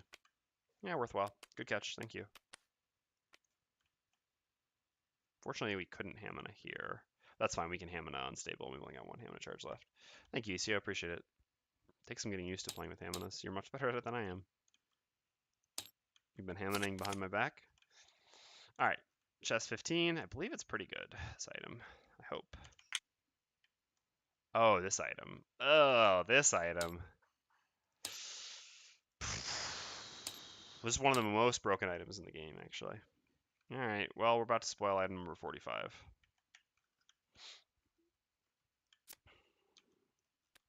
On the Spellweaver, maybe a bit less. It's just going to be a lot of gold for enhancement. During your turn, refresh 2 consumed items, gain curse. Yeah, this item is really dumb. I don't think it's better than having the Eli Goggles on the Spellweaver, even though it's really good. Who would I... Which of these people... I guess it is a lot worse now as well without stamina potions, because obviously what's broken about it was refreshing stamina potions.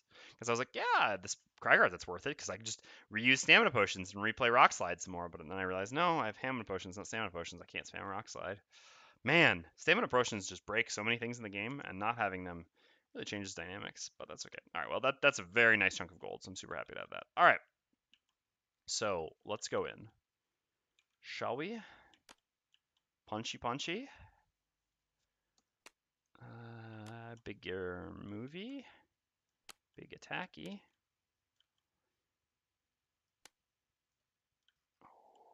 No, we don't have to waste our boots.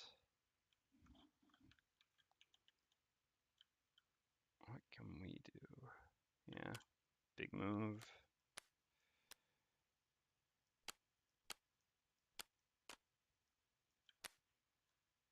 And weaker attack, but so be it. Maybe something will create an element for us. All right, let's go. Oh no, oops. Because obviously the Spellweaver is not the one opening the door. Yeah. I mean, this is all free information, so it's pretty easy. All right, we're going to use move 4 on the bottom for the Cragheart. 1. All right, time to read some stuff. The Prime Demon and the Altar share hit points, initiatives, and immunity. The Prime Demon cannot be damaged anyway. Instead, the damage must be done to the altar. All right, so we've got our Prime Demon sheet here in the dark. Lights are broken in our room. So it is 48 HP. Level 5. And we need to pay for him. So I think all specials are the same. Throne moves, yeah. Yeah, we'll read this stuff on the other side.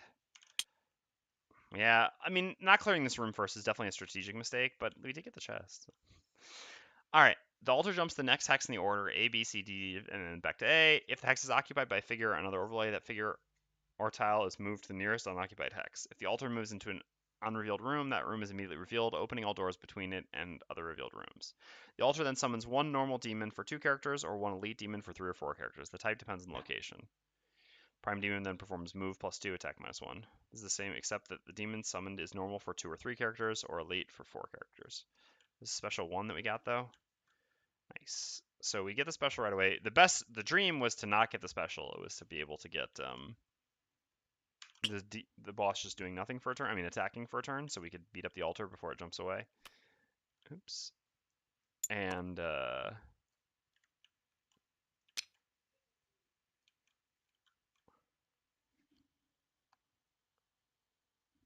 then yeah, get to hit the altar a bunch. So it's unfortunate that we don't get that, but oh man, the brute's actually gonna have to use his boots to get to hit the altar. I didn't realize the prime demon was blocking the spot. That sucks. That does suck. But yeah. So basically, this is pretty unfortunate for us. It's jumping away and it's gonna summon an elite, and there's gonna be more enemies in the area. We've definitely played this a little poorly, but I mean, I've never tried to beat the scenario going like this before. I've done the scenario a number of times before, and every time you go like this, and the advantage of going like this is that the altar jumps in the clockwise order as well. So by coming in from here, then it's easier to like fall back and keep hitting the altar around here in this room for a while. Whereas here we're going to be chasing after the altar, so it's going to be really, really difficult actually. But we might be able to try some like weird stuff, or maybe like run back around this way, and the monsters that it spawns at least like run like through here because this door won't be opened yet. Anyway, we'll see. Nothing to it but to do it. So we've got 2 movement left. No, 3 movement left. We were there. So 1, 2, 3, I guess. All right, well, here it comes. We just need to get a bless here. Gotta believe. So we're going to consume the earth, which gives us 3 total experience. 1 normally, +2 for the +4. So this gives us an attack 8 with blunt force on the altar. Heart of the cards, give me an 8. I mean, give me a bless. All right, well, +2 is really good. That's 10 damage. It's already just over 1/5 of the damage done for this scenario. So that's very, very, very good. That is why Blunt Force is a nice card for the Cragheart, helping us with situations like this. And that is lost. Okay, so unfortunately this doesn't go in the order, but I just have to do it manually. It's 73, so at least it goes after all of us. So the Brute now has a move 4 jump. So can the Demon? Yeah. No, I mean, we could stun him, but then we wouldn't have an attack. All right, we do move 4 jump with Fatal Advance. Sucks that we're having to 1, 2, 3, 4.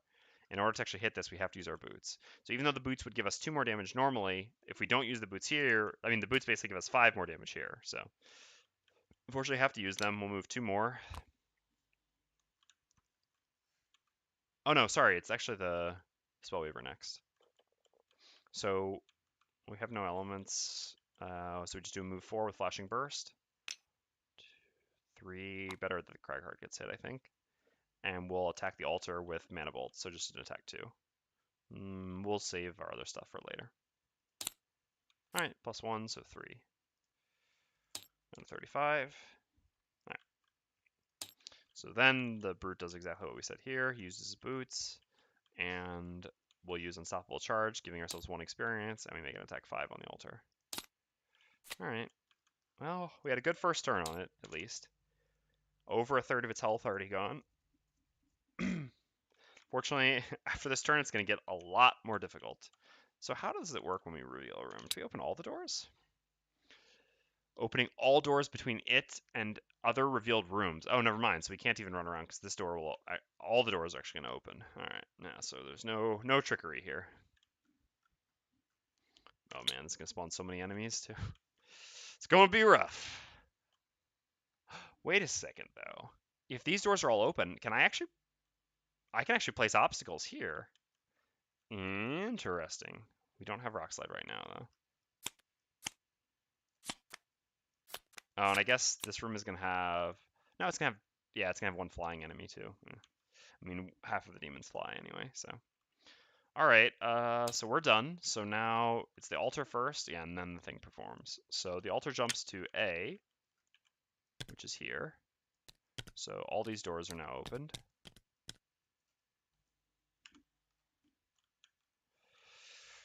Alright, so the type A is a Frost Demon. Frost Demons aren't very threatening, so it's an elite, though. A bit more threatening.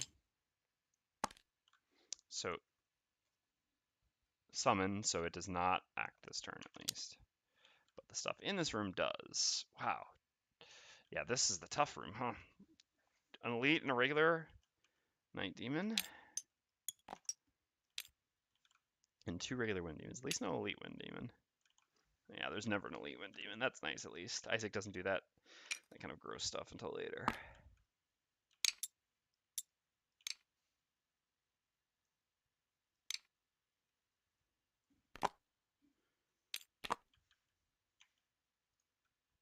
So 9, 9, 11, 17. Okay. So we won't be hitting the altar for a while, it seems.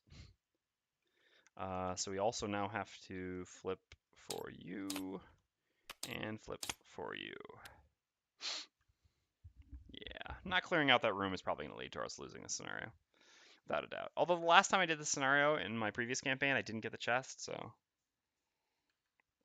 Same time, I don't miss getting that chest, but, I mean, it is a fair chunk of gold.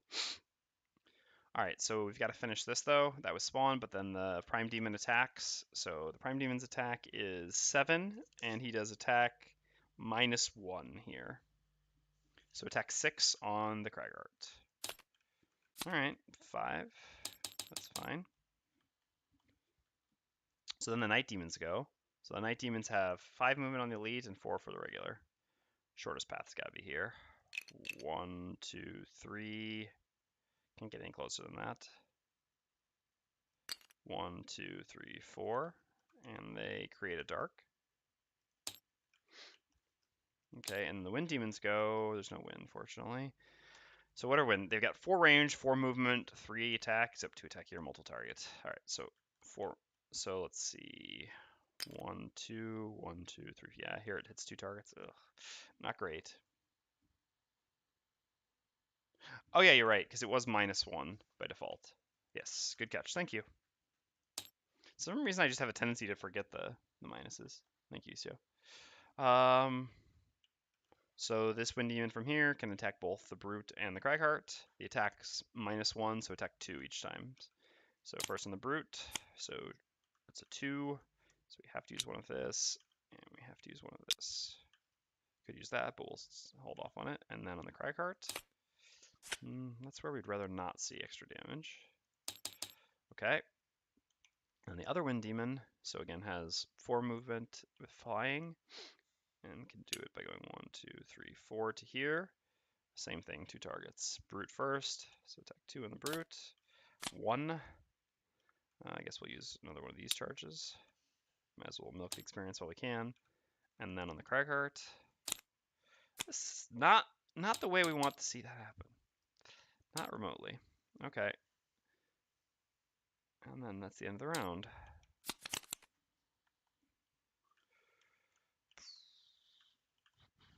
Short rest. No. Oh no, that's actually what we want the most, because we want to just heal while we're running away, because our plan is to run away.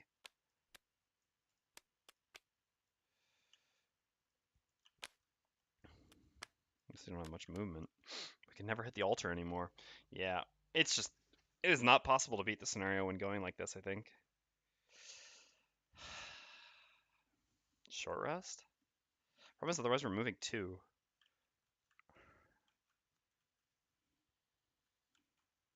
It's just, if you don't open this room first. At the same time, though, I mean, alright, I know the scenario, so I've done it before. I just wanted to try this, because I never tried it before anyway. But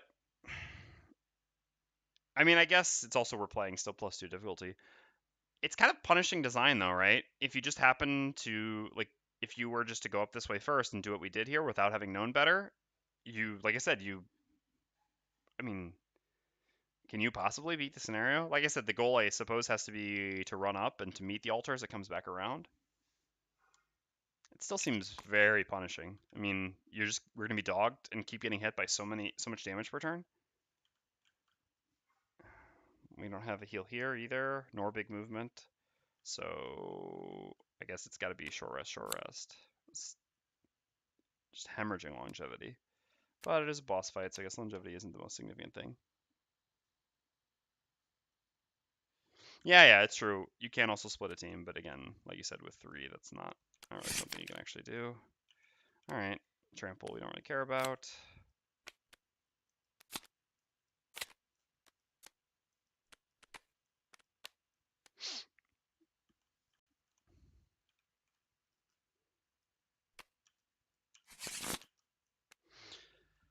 Oh no.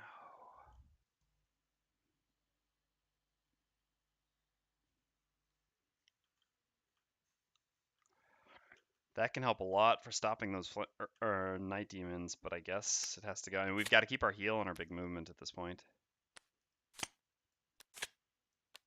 If we lose those, we'll definitely lose the scenario.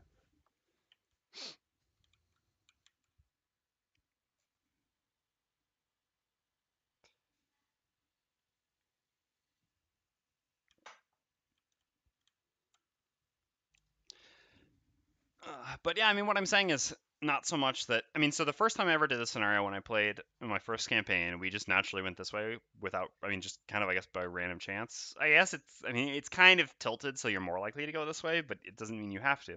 So we went this way, and we ended up beating the scenario the first time. And since then, I've actually never lost this scenario before, to the best of my knowledge. Maybe I did lose to it once in stream, but I don't think so. I don't think I have lost this scenario, but I've always done it the same way. So my point is that just having a scenario that's randomly punishing because you didn't make the right choice when you were given like 2 choices without having information in advance is kind of bad.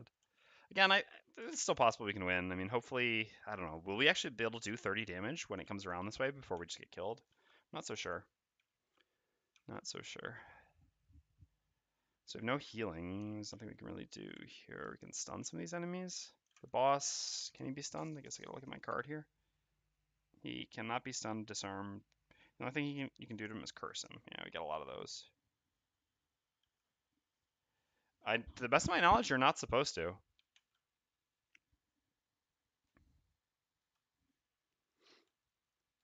I mean, you see that there's this, but you're not supposed to really look past. I guess I don't know.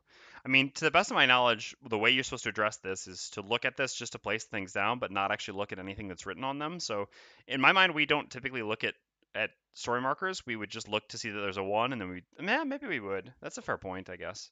That is a consideration. But my point would be, even if you did see the story markers, like even if you were supposed to see these, you don't actually know. Well, I guess it depends how you look at it. I mean, if you were to look at all the letters, then yes, then you should, plus seeing the boss's sheet, then you should be able to guess. But I guess this really comes into how much information you're supposed to have, which again is another argument for why I think you are supposed to have more information rather than less. But here, not necessarily. I'm not sure. All right. Yeah. So having lost the heal sucks, but we're gonna run as early as possible. I guess we don't need to go so early, but well, we can. No, I guess it's better to save our early for next turn. So we're going to run with this and do something like this. Oh, no, but what if they create ice? Then we can actually use this to stun some things. So better to save this for the following turn. Yeah, we'll go early here. All right, so similarly, we need to go early. We at least have our boots. Yeah, the brute's actually the one who got really ticked here. We should have moved him up so far. It's actually stupid. For some reason, I didn't realize there would be so many enemies in this room. I thought we could actually make our way, but we cannot. We most certainly cannot. I guess I'm just gonna like pull the boss this way a little bit. Although he has so much movement, it doesn't really matter. But sure, why not? I'm just going to pull him this way and then go that way. No, actually, this is a move 4, so that's silly. We'll just make a ranged attack. Why not? It gives us 1 experience. Not so sure we're beating this scenario, so experience is probably worthwhile. All right.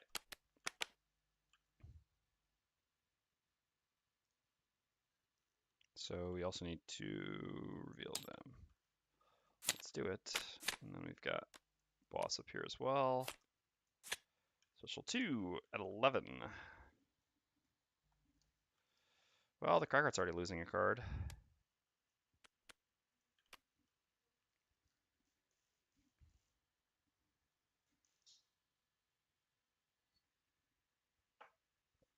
All right. So the Spellweaver goes first. So this is another interesting question that I've actually never thought about before. But I would assume it does work one way. Can you attack something that can't be damaged? I would assume yes. I've never actually wanted to do this before, but here I guess I do. So for example, here the Prime Demon can't be damaged, but can I attack him with Mana Bolt, basically just to generate 1 experience? Yeah, all right. Yeah, that's what I thought. So let's consume the Dark, gaining 1 experience, and make an attack 3. I guess the downside of this is we can flip our Bless, but whatever. I mean, I'm not so convinced we're beating this scenario anyway. And then do move 4 with Flashing Burst. 1, 2, 3, 4, like this.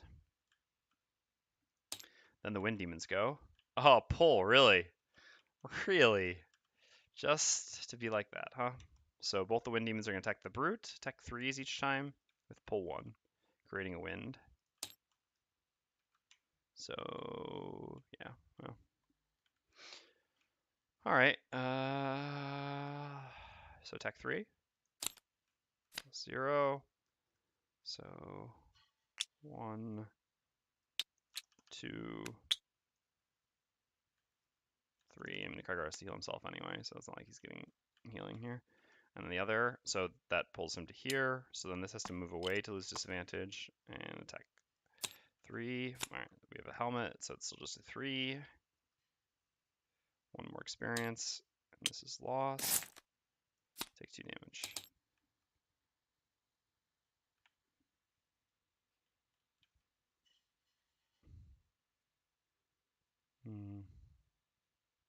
I guess I mean, this actually benefits me as well. Well, it actually doesn't because I still have to walk around him. No, I guess it does. But this also makes sense to me because it puts him closer to the boss, and further away from his ranged ally. I don't know. And this 1 movement, it's not that I'm trying to vie for advantage here. This is how I think I would do this typically.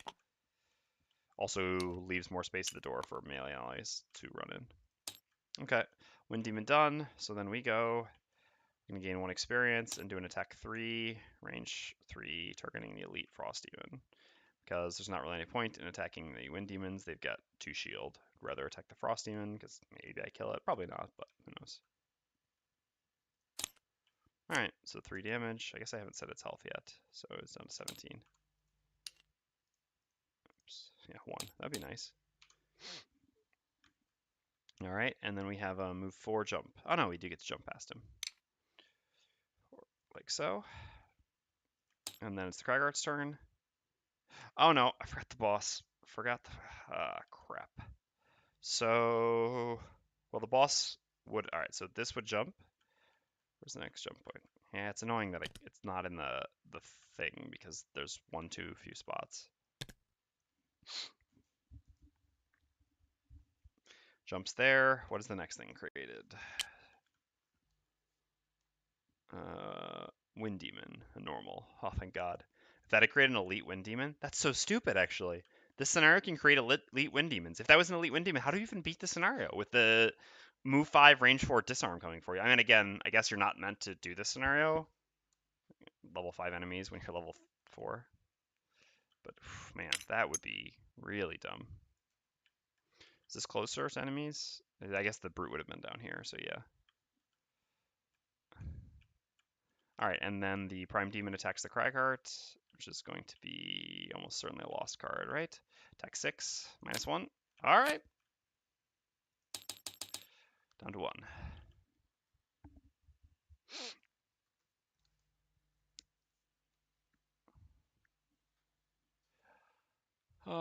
So then the Cragheart goes, create Earth, heal 4 on self, use our potion as well, we'll get 7 healing total while we're at it, and then we have a move 4 with Massive Boulder. 2, 3, 4. No reason to run further than that because the Brute's still behind us. I guess maybe to avoid multi-targets, but yeah. Alright, then the Night Demons go. So what do they have? -1 move, so yeah, this is still easily the fastest way. So 4 movement on the Elite. Well, less movement is good. 2, 3, 4.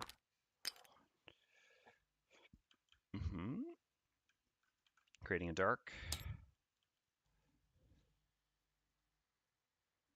So the special 2 is an elite for, special 1 is an elite for 3 or 4 people, whereas special 2 is normal for 2 or 3 and elite for 4. Yeah. All right, and then the Frost Demon goes. He's going to do range attack, right? -1 movement, so he has 3 movement. Oops. 1, 2, 3. And doesn't have enough range, only range 2.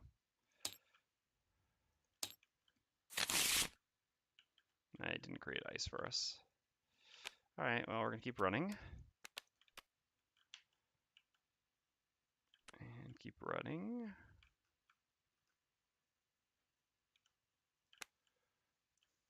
As early as possible. Maybe get away before he can hit us. Who knows? We don't even want to use backup ammo. Multi-target doesn't matter. We just have to focus the altar to win. Well, he's saying luck is the only way you win, basically. That's more the point. And yeah, as early as possible. Biggest move possible, yes.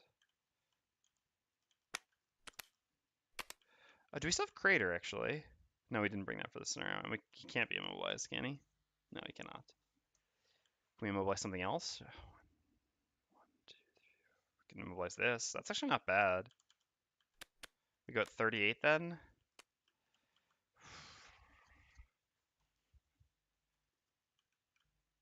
But that does give us a fair amount of value using the Earth for that.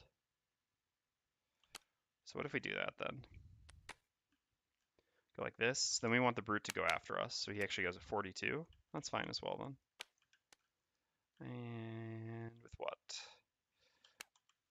I guess we'll want to go early than following turn, maybe? I guess these two kind of pair well together because we can make a big attack on something theoretically. All right, let's do this. If something runs next to us, no, but nothing's going to run next to us that we can disarm anyway because these will be ranged. Yeah, we'll keep this, I guess, at this.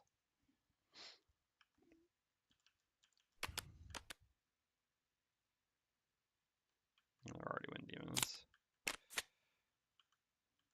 Pull again. Come on! That's so unrealistic. All right.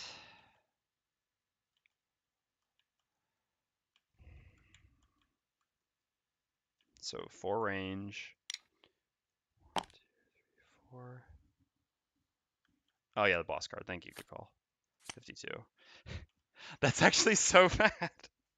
We need the altar to keep jumping. I mean, I guess it's kind of okay, but this is not. I mean, of all the times for this to come up, this was not the time to see this. Oh man, whatever. I mean, like I said, I don't think we're beating this. So it just goes to show that even on +2, we didn't win. Admittedly, because we took a bad strategy, but it was like, I mean, we couldn't act as if we know this would be the best, better or worse strategy. All right. Anyway, Wind Demons. Like I said, 1, 2, 3, 4. Pull to there. Attack 3 on the Brute. 3 damage. Because we got no defensive items left. And then, no. 1, 2, 3, 4 on the Brute.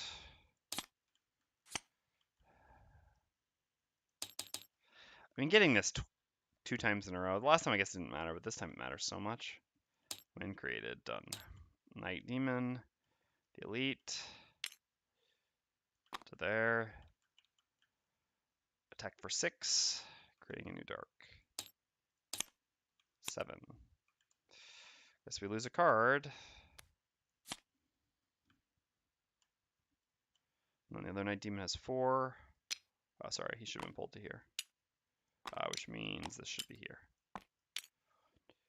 3, 4. Because this would have been faster than going up to there, yeah. I forgot how to pull on the second Wind Demon attack. Alright, Night Demon's done. So now we have 38. So Frost Demon is going to come attack, so immobilizing it is valuable. So we use the top of Earth and Clod, gain 1 experience, make an attack 2, range 5, immobilize. Yeah, otherwise it's going to come here. It's actually going to block the Brood, so we definitely have to immobilize it. Even though it would be nice to immobilize one of these elites. Alright, so we flip on the Frost Demon. -1, so 1 damage. But an immobilize. And then we do a move 3 with backup ammo. 1, 2, 3, and we'll go ahead and use our boots now as well. So we need to get as far away from here as we can. 4, 5. Spellweaver losing her heal was such a big deal on the short rest too. Would have been so helpful here. Alright, Frost Demon can't move, so it does nothing with the immobilize. Then it's the Brood's turn.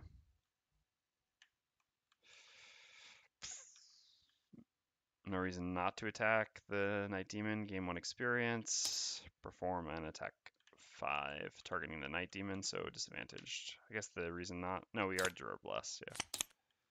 Alright, 6 damage, although I have no intention of killing it.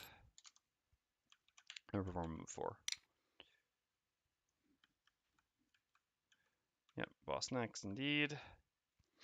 So move -1, attack -1, range 3. But he has 5 movement, so he has 4. Just needs to go to there. Makes an attack -1, so attack 6 on the Brute. 5? Yeah, I guess we'll take that.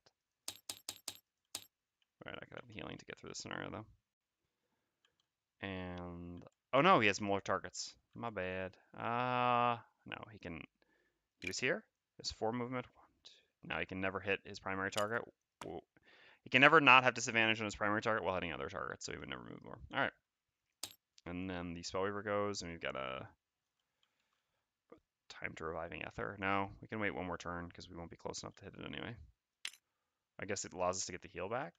We do it sooner. Alright. Yeah, that's probably right then. So let's just do a generic move 1 with Cold Fire to there, and we'll use Reviving Ether to recover all our lost cards. We don't have the time to mess around anymore. We need to have that heal back. Yeah, like I said, losing that heal was very, very costly on the short rest. But nothing new there. This is lost. This goes into discard. Yeah, it's a cool scenario for sure. Like I said, I just don't necessarily love the fact that, like I said, because I didn't clear this room, I'm like, if I had cleared this room out, then I would have had 1 spawn, but basically, like, there were no enemies in this room, so there would just be the boss that attacked me, and I would just be attacking the altar and following along the altar and killing it. Did I miss something? Boss is immune to stun, so I cannot stun him. Would be nice, though.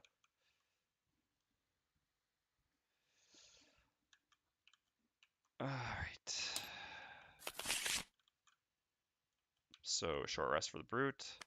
But yeah, I just don't like that, like I said, it's kind of so heavily punishing. Wait, we only have 4 cards left? Brutes never even get to attack the altar again. Yeah, we're never beating this scenario. It's not fun.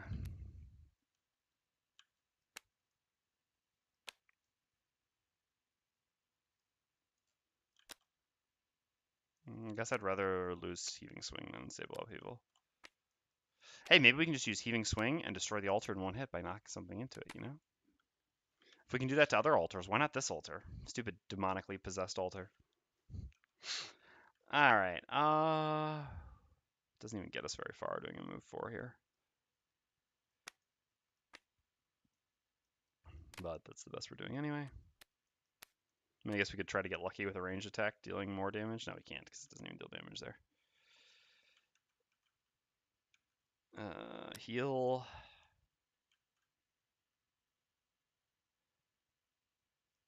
Move. going after the brute, so he'll have been able to move up a bit. The Cragheart will already move, so we can heal the brute. All right, looks good. All right, let's go. I mean, I don't think we survive one more turn, but we're gonna try. Wind demons again. Well, not moving at least, so not hitting anyone here. That's good at least. There is wind, so they are invisible. They do not need to heal themselves because they have not taken any damage. Night demons. All right. Well, we're getting pretty lucky here, so maybe we have a chance. What happens if you toss the altar? Can you toss the altar? I wonder. Is the altar immune to everything, or can you toss it? I know you can't destroy it, but could you toss it? Oh yeah, boss flip. Good call. Thank you. Oh no. All right. Well, that's how it ends. So altar jumps up again. Let's see what the next one is first. So C is Night Demon. Ugh. But it is regular Night Demon at least. Yes. No, special. Yeah, special 2 is regular. All right. 8. So altar flips up to here. So I guess it goes to here. What does it say? I mean, I assume it follows normal summon room.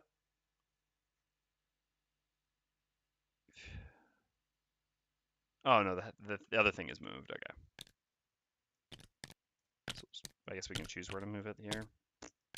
Sure. I guess we'll put it here. Actually, this is good because then this can only spawn here rather than here, which it's actually not slower to just nothing. Yeah, it pushes the rock. You're right. It's getting closer to us, but the problem is the brute just doesn't have enough turns left.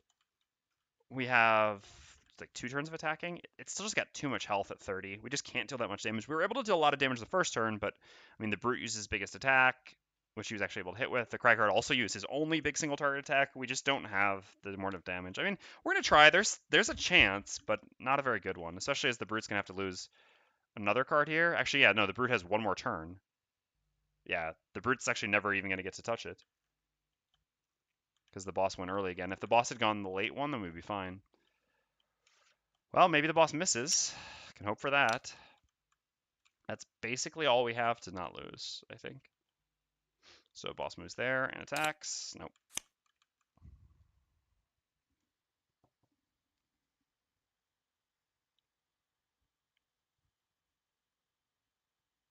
Oh, the altar is immune to force movement. Yeah, so you can't toss it. That's too bad.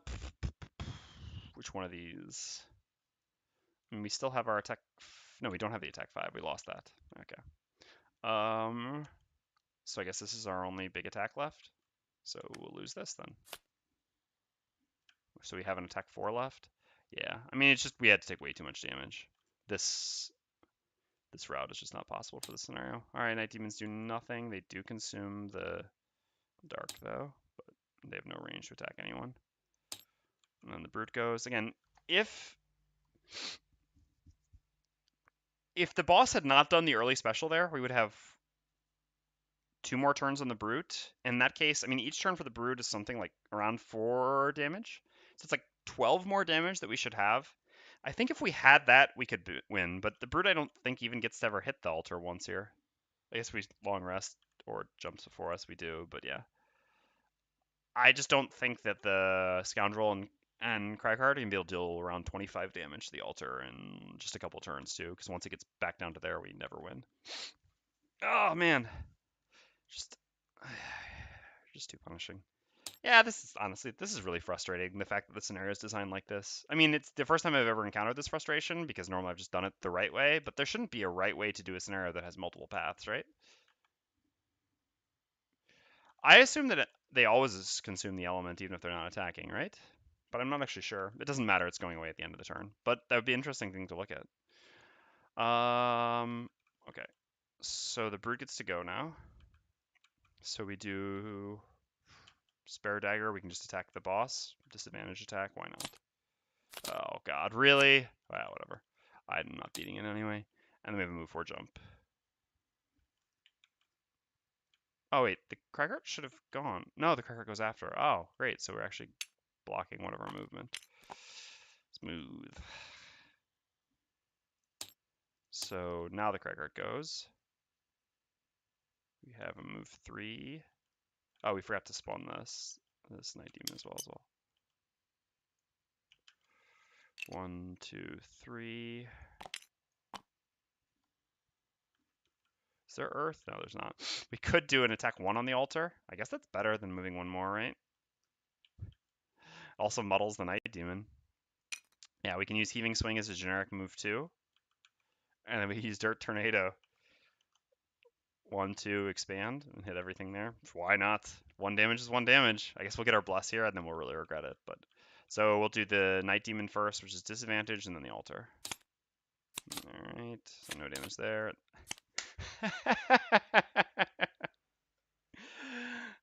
Oh. I guess I should have used my power potion, but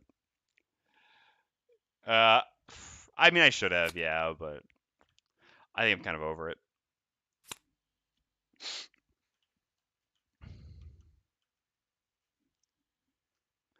So we get no damage here, we get 2 damage here.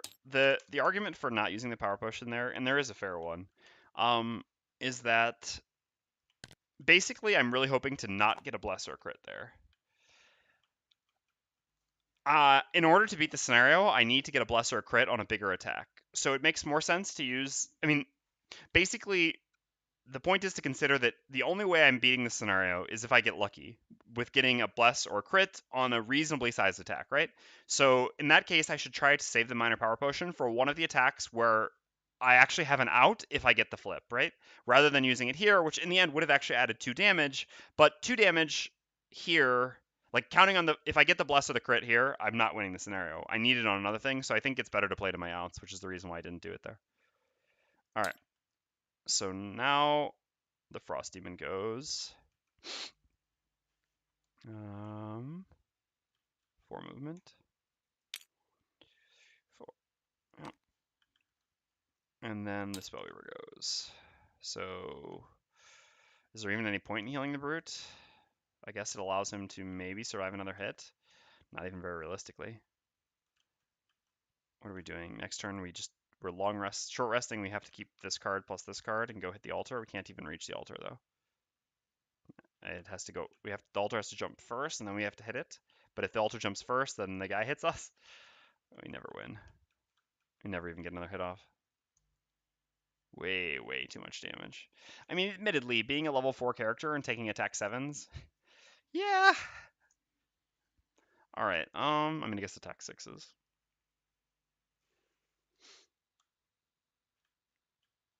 We could have actually recovered one of our cards here with the Hamina potion.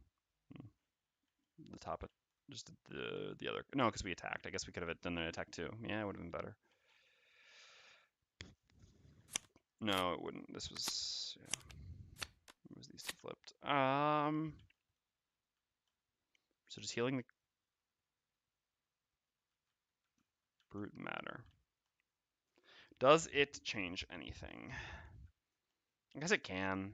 I mean, I guess I have to get a Brute attack. I don't think it changes much if I don't. So I might as well play to my outs. The Cragheart's got some cards to lose still.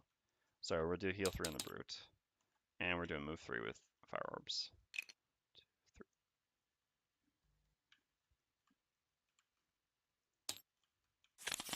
Yeah, there were so many things that went wrong. But ultimately came down to strategy.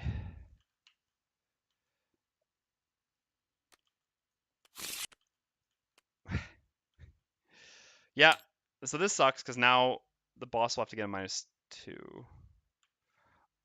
But with this, with those 2 cards, we don't do anything. So we had to reroll. So even down to the last 50-50, it was bad. So the altar has to jump before we go, but we have to also not die to the boss's attack and to the Frost Demon's attack and to everything else. Sure. Spellweaver, I mean, attack 4 is as good as we can do anyway. As a Spellweaver to the altar. And here we need to do a short rest. Yeah, that card's not important here anymore. We have no big attacks.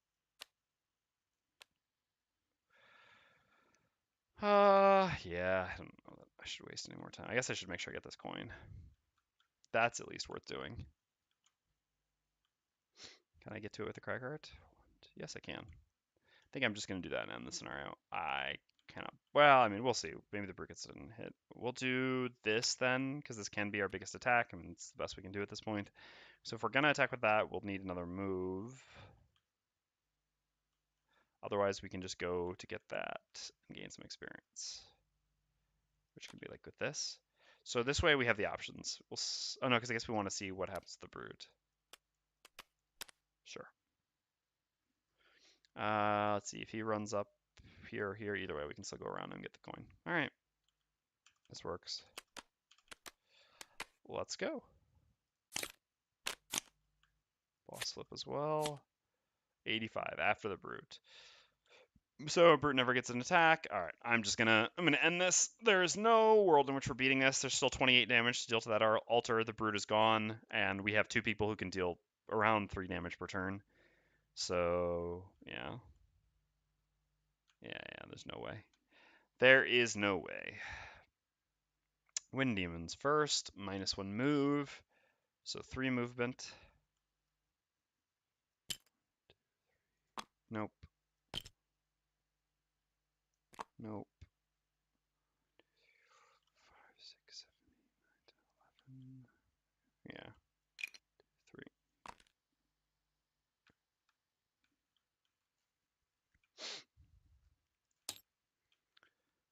Yeah, and a jumping target to boot. Exactly. I mean, like, even if we were stuck in the room with it, maybe then we could do that much damage in that amount of time. But the problem is, it's going to be here, and so we basically like have this room and this room where the 2 of us would have to somehow kill it by doing our attack 3s and 1 attack 4. And then after that, once it gets down to here, we're never killing it. So we would essentially have 2 turns in which we can kill it. We have to do 28 damage with 2 characters who do around 3 damage per turn in 2 turns. I mean, there's literally no math that happens. Even if we crit one of the 2 turns, I mean, we'd have to like what? So crit 6, crit 6. No, even if we both crit both turns, that's still 24 damage. I guess no, with the crit as an engulf as one of them, it's 26. So even getting all crits on all of our remaining attacks on the altar over the course of the, I mean, I guess it could not jump maybe, but even then, yeah. So we would have to not jump and we would have to get all crits on every single attack. Yeah, then we could kill it. All right.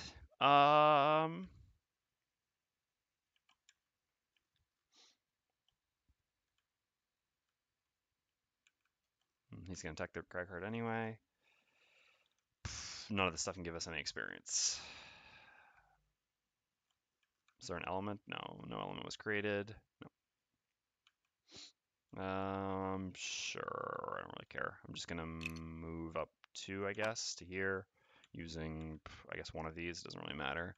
And then I'm gonna use my stun powder just to stun the Night Demon, so I don't have to deal with him.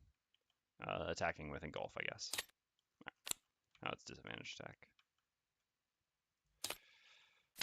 We're creating a bit of a trend of losing our last scenario every night, but that's okay. At least it gives us something to look forward to tomorrow to actually beating it, because we will not, unfortunately, at 10 p.m. again, be continuing this one. We'll do it the correct way this time as well, and we'll see how different it is. Okay, so we're done. Then the Night Demons go. If they don't reach, I'm not bothering now. -1 move, so 4 movement at most. No. Okay. So, and this one's stunned, which is why I did that. Brute goes. We can go execute a regular enemy. No, we can't even, because we just have 2 movement. So we can do move 4 and make an attack 4 with balance measure. I'm not going to flip for the attack. It's just for 1 experience. Frost Demon goes. Gets to attack the brute, I assume. Yeah. Doesn't matter because I'm ending it here anyway, so that attack doesn't matter. Then the Cragheart goes. Gain 1 experience from the top of unstable upheaval. We have. Oh, I guess we could have used this to create an earth, so the Cragheart can gain 2 experience. Attacking the. So we do 1, 2, 3, 4 with the bottom of Massive Boulder, and then we get to make an attack on the Night Demon, which doesn't matter, just for the experience. And we get a coin in the end. All right. That'll do it. Yeah, I mean, I'm always sorry to end a loss. I shouldn't have tried going like, well, no. I think it's, I mean, like I said, yeah, it is a little bit frustrating that it's like that. I mean, knowing this scenario in advance, I knew in advance that I should open this room. I even said that. Even if I went here first, I think that's actually not terrible necessarily to go here first and then to go down, because then like this is also cleared out, so this makes it even a little bit safer if you don't end up killing it while it's down here. So I think like doing that and then running down here was fine. And we could have done this easily, right? Just throw another obstacle once we get a short rest to kill off the flame demon, which is behind us. This would have been perfectly fine. But I wanted to go like this just because I wanted to try it. I'd never done this before. Admittedly, being experimental while trying to show people, I guess, like, I mean, playing well isn't necessarily the best strategy, but as I said, I don't think any scenario should ever. I think it's bad design to have a scenario which, and I guess I've said this a little bit too much, and I've never hated the scenario before. This is the first time I've ever come to terms with it like this, but I mean, I do still kind of feel this way. I think it's not a fun design to have the possibility that the player can make decisions going through the scenario which they can't theoretically the first time they play a scenario know about, because again it's very possible some number of people go through the scenario like this. And then I mean, I guess it also depends on your party composition. If we had done this but we'd had like, Mind Thief Scoundrel, we could probably still beat the scenario, but with this party composition, this route, and on this difficulty, unbeatable. Definitely unbeatable, which is kind of sucks, but oh well. At least we learned an important lesson. Never go through it here. And the good news is we got the chest. So like I said, the last time we did this scenario in our two-player campaign, we didn't end up getting the chest.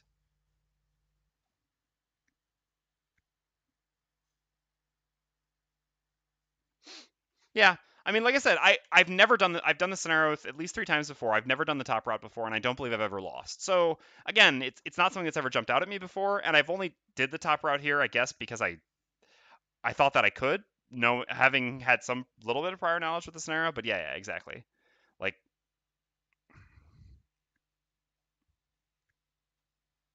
I don't know. It's difficult to decide how to do something like this because at the same time it's interesting design, right? To have an like a branching path scenario, but I think then it just needs to be. I don't know how you would fix this problem then of making it so punishing.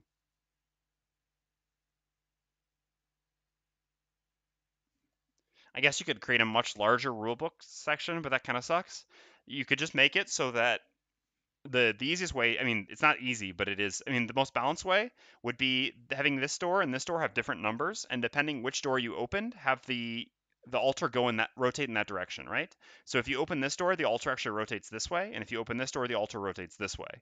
That way, no matter which way you came, the monsters will be cleared out from the direction that you came, and then eventually, like the fact that there can be one room, at the end, which then has monsters if it makes it to there, that's less of a punishment because I mean, at that point, it's rotated quite far, and then you have more flexibility of trying to go around and kind of juke them in order to prevent them all from attacking you. So, unfortunately, this would create a much larger scenario book section.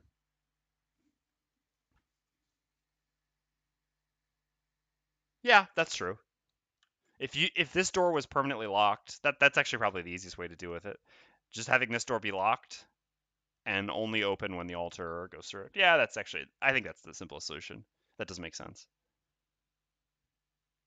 to just have this door locked. Agreed. The problem with that, like I said, though, is that I mean, I guess part of the design of the scenario or the idea of the design of the scenario is to have, like I said, multiple paths you can choose. But as it turns out, it's not really multiple paths you can choose because one of the paths is wrong. So yeah, if that's the case anyway, you might as well just block one of them off at that point. Because like I said, if you go into this room first and then you see that you can't go through this door, that's fine because you clear out this room. It actually, I mean, it costs you some more longevity in the beginning, but it actually pays some amount later on. So it's actually not like going this doorway first and then down, or just going down first. I think they're pretty comparable in terms of how successful it is for actually beating the scenario. I mean, how likely you are to beat the scenario based on which one you do. But clearly, obviously, going this way versus going this way has a drastically different outcome on how likely you are to beat the scenario. All right, that's it. We've got to do a little bit. We've still got a little bit of stuff to do though, because we do have some enhancement finally to do, which is pretty exciting. So at least we've got that. Unfortunately, the enhancement's not going to help us much for beating the scenario next time because Cold Fire doesn't do a whole lot for the scenario, but afterwards it will be nice. All right, let's clear all this stuff up. So let's pick up what we gained. So we have 13 experience on the Brute. Not bad. So he gains a level as well. We'll do his level first. Like I said, we won't be doing any more scenarios tonight. I'll make that clear just so everyone knows, but we will be doing a little bit more stuff here. So we gain a level. Of course, 2 check marks was too good to be true for the no perk party. All right. Well, I think this is actually pretty close. Like I said, what does the guide say? I wonder. So there's the add 1+3 or the rolling stun. I don't know which I prefer, which I said in the guide. I know it's one of these two that you should always take. I wonder which I said in the guide. I'm quite curious. Not that it's necessarily going to make my decision for me here, but I'm just kind of curious if I was so confident before. I think I may have even said the 2+1s, but I know that's wrong now. More time has taught me to be wiser. I guess I was more risk averse back then, but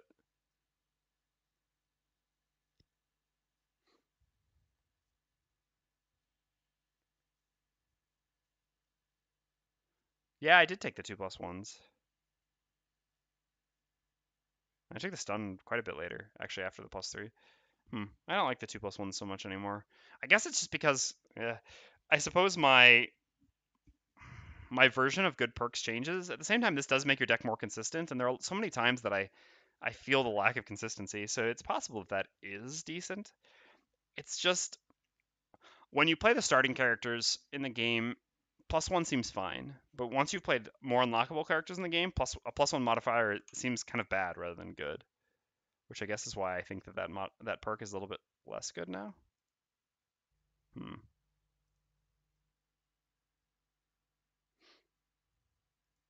Yeah, I think that's fair. I still think I'm gonna actually take this here. Well, I think I should take one of these actually for this scenario, no matter what. The stun is just not gonna be very good for this scenario, and this scenario is gonna be tough. Yeah, I mean the other, it's fair as well though that the brute can't ignore negative scenario effects, so getting 3 curses is quite likely, and that's another reason that this is good. Um, so I think it is actually between these two in the end. I think that's more likely the case. The +3, yeah, I think it's got to be the +3 actually. I think I like that more. It's just got more upside. It's less consistent though, which is not what the brute wants, but for this boss scenario, it can be quite good. It still keeps our deck size down.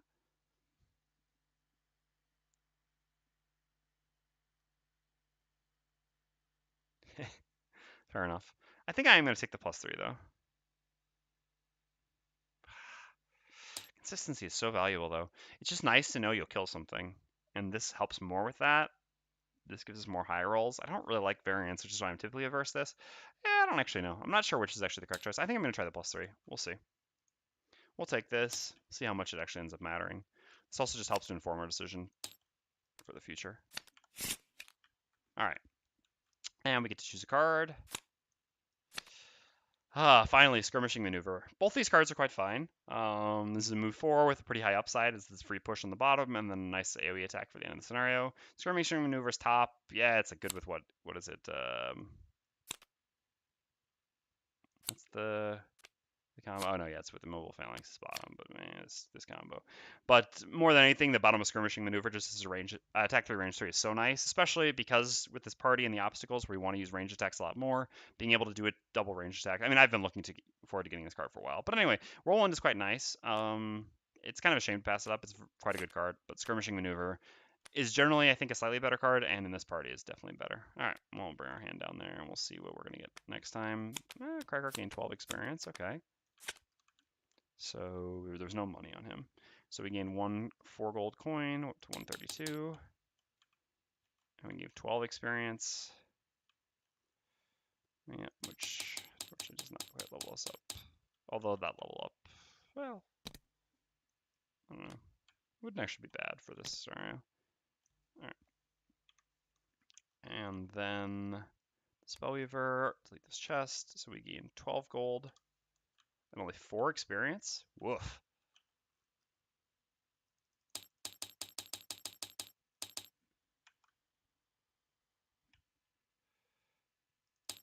Okay. But now we get to do some selling. Is selling rounded up or rounded down? I check this every time and I never remember. Does anyone remember off the top of their head?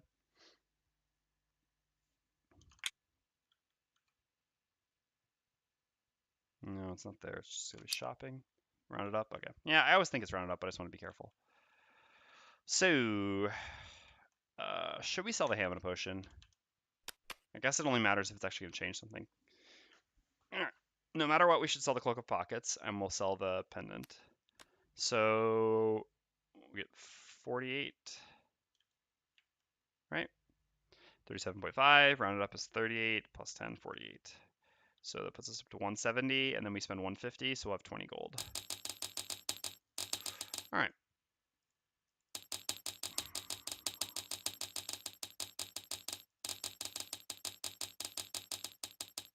Boom.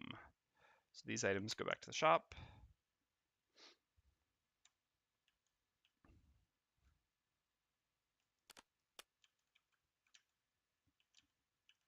Yeah, 16 is there, right? Yep. And this is what number again? 45. All right. Nice. So then that 150 gold, like I said, goes towards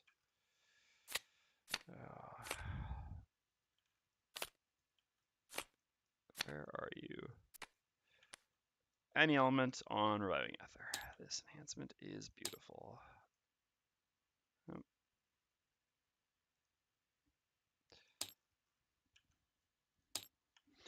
So some people don't love this as much as they should. Part of it is, all right. So the thing that people don't like about this is that you only use this for half of the scenario, right? Well, half of the scenario. That's the way people look at it. So they prefer, trying to put it on something like the bottom of Flashing Bolt, or sorry, Flashing Burst or Forked Beam. Forked Beam is a fair argument. It's just a lot more expensive. It costs 225 rather than 150. And here we don't have Forked Beam, so that's not possible. Flashing Burst is only 25 gold more expensive, but the reason why that's less good is because Flashing Burst is actually is a more reasonable top action, which we use a fair amount as well in order to set up Living Torch, which we eventually get.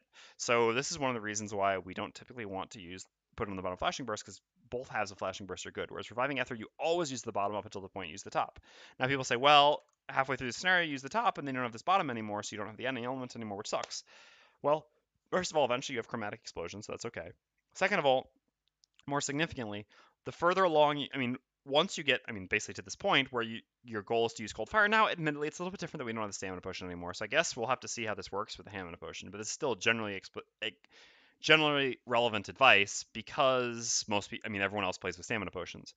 Once you have Reviving Ether, Enhance, and Engulf, you just spend all your time using Cold Fire. It's especially with access to stamina potions. Now, like I said, we'll see how this works out for us. So the point at which you use Reviving Ether for the top loss is much later in a scenario because you spend less losses because Cold Fire is just much better than Fire Orbs. So you don't need Fire Orbs, you don't need Impaling Eruption. Sometimes you need the Summon, but that's about it. So you just use this all the time, and it's much later in the scenario when you actually play it, so you get the value for much longer. And just having it on an action which you're always going to use, which you can on a card you can absolutely never lose, which is also significant. That's the other thing. If you have your any element on something like Flashing Burst, for example, and you short rest and you roll Flashing Burst, you're still afraid to reroll because you can't lose Reviving Ether. Reviving Ether you never want to lose anyway, so you always keep the any element. It's so good. So this is definitely our first enhancement, and then our second enhancement will always be the extra Hex on Cold Fire, which is so nice as well. So we've got one of our big enhancements done. The final enhancement we'll get will be the bottom Mana Bolt, which I do consider to be less valuable, even though it's cheaper, so it's maybe more cost effective. I don't know.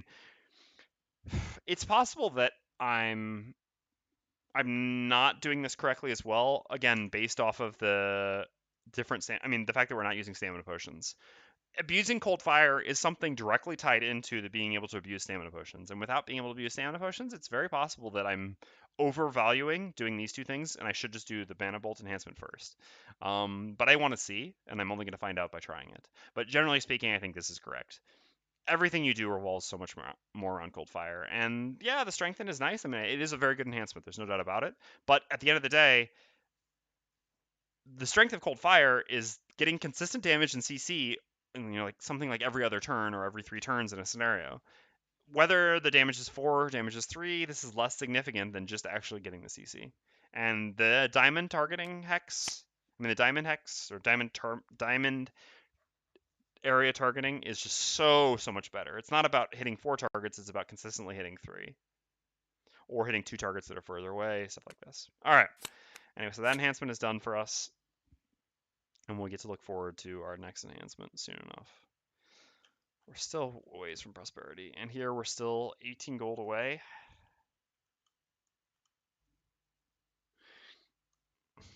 We would have to sell too much to get it. There is some temptation, though, for sure.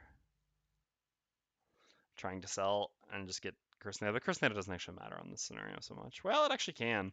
If we can generate some free curses early in the scenario, then we would have an easier time maybe later in the scenario. But we also get to buy another small item for the Brute. So let's do that real quick.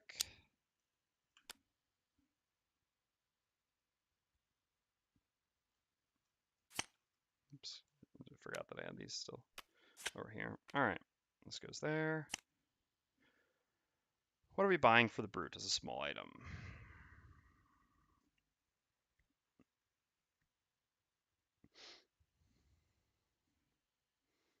So there's Stun Powder, and there is the Minor Mana Potion.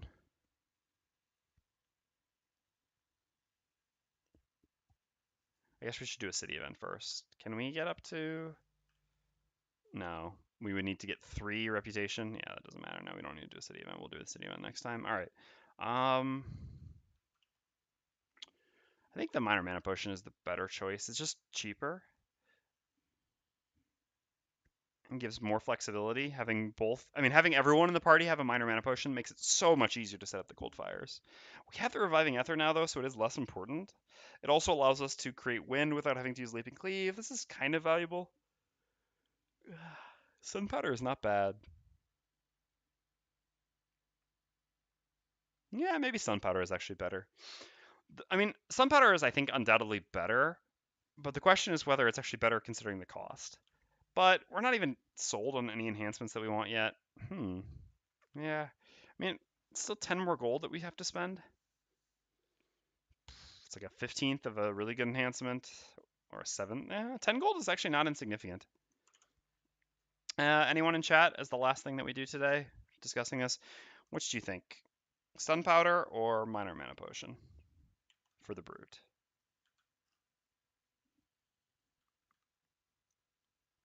Given the cost as a consideration. All right.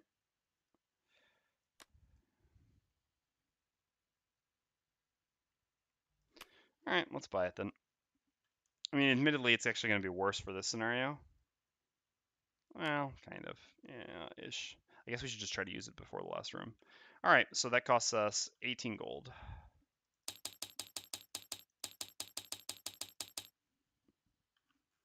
And we have Sun Powder now. All right, not bad.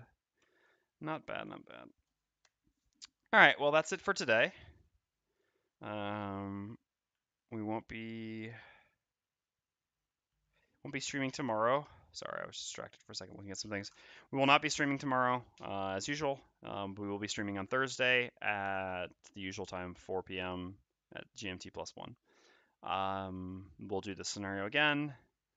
We will not decrease the difficulty this time. I mean, that's more when we're really pushing difficulty. We'll just try to go the correct route this time, and we'll see how it goes. And then after that, we'll try to take a slightly different path towards some relevant stuff as well. But thank you to everyone who tuned in today. As usual, it was a pleasure, and I look forward to coming back and kicking the scenario's ass on Thursday. Otherwise, have a great middle of your week, and hope to see you soon. Take care.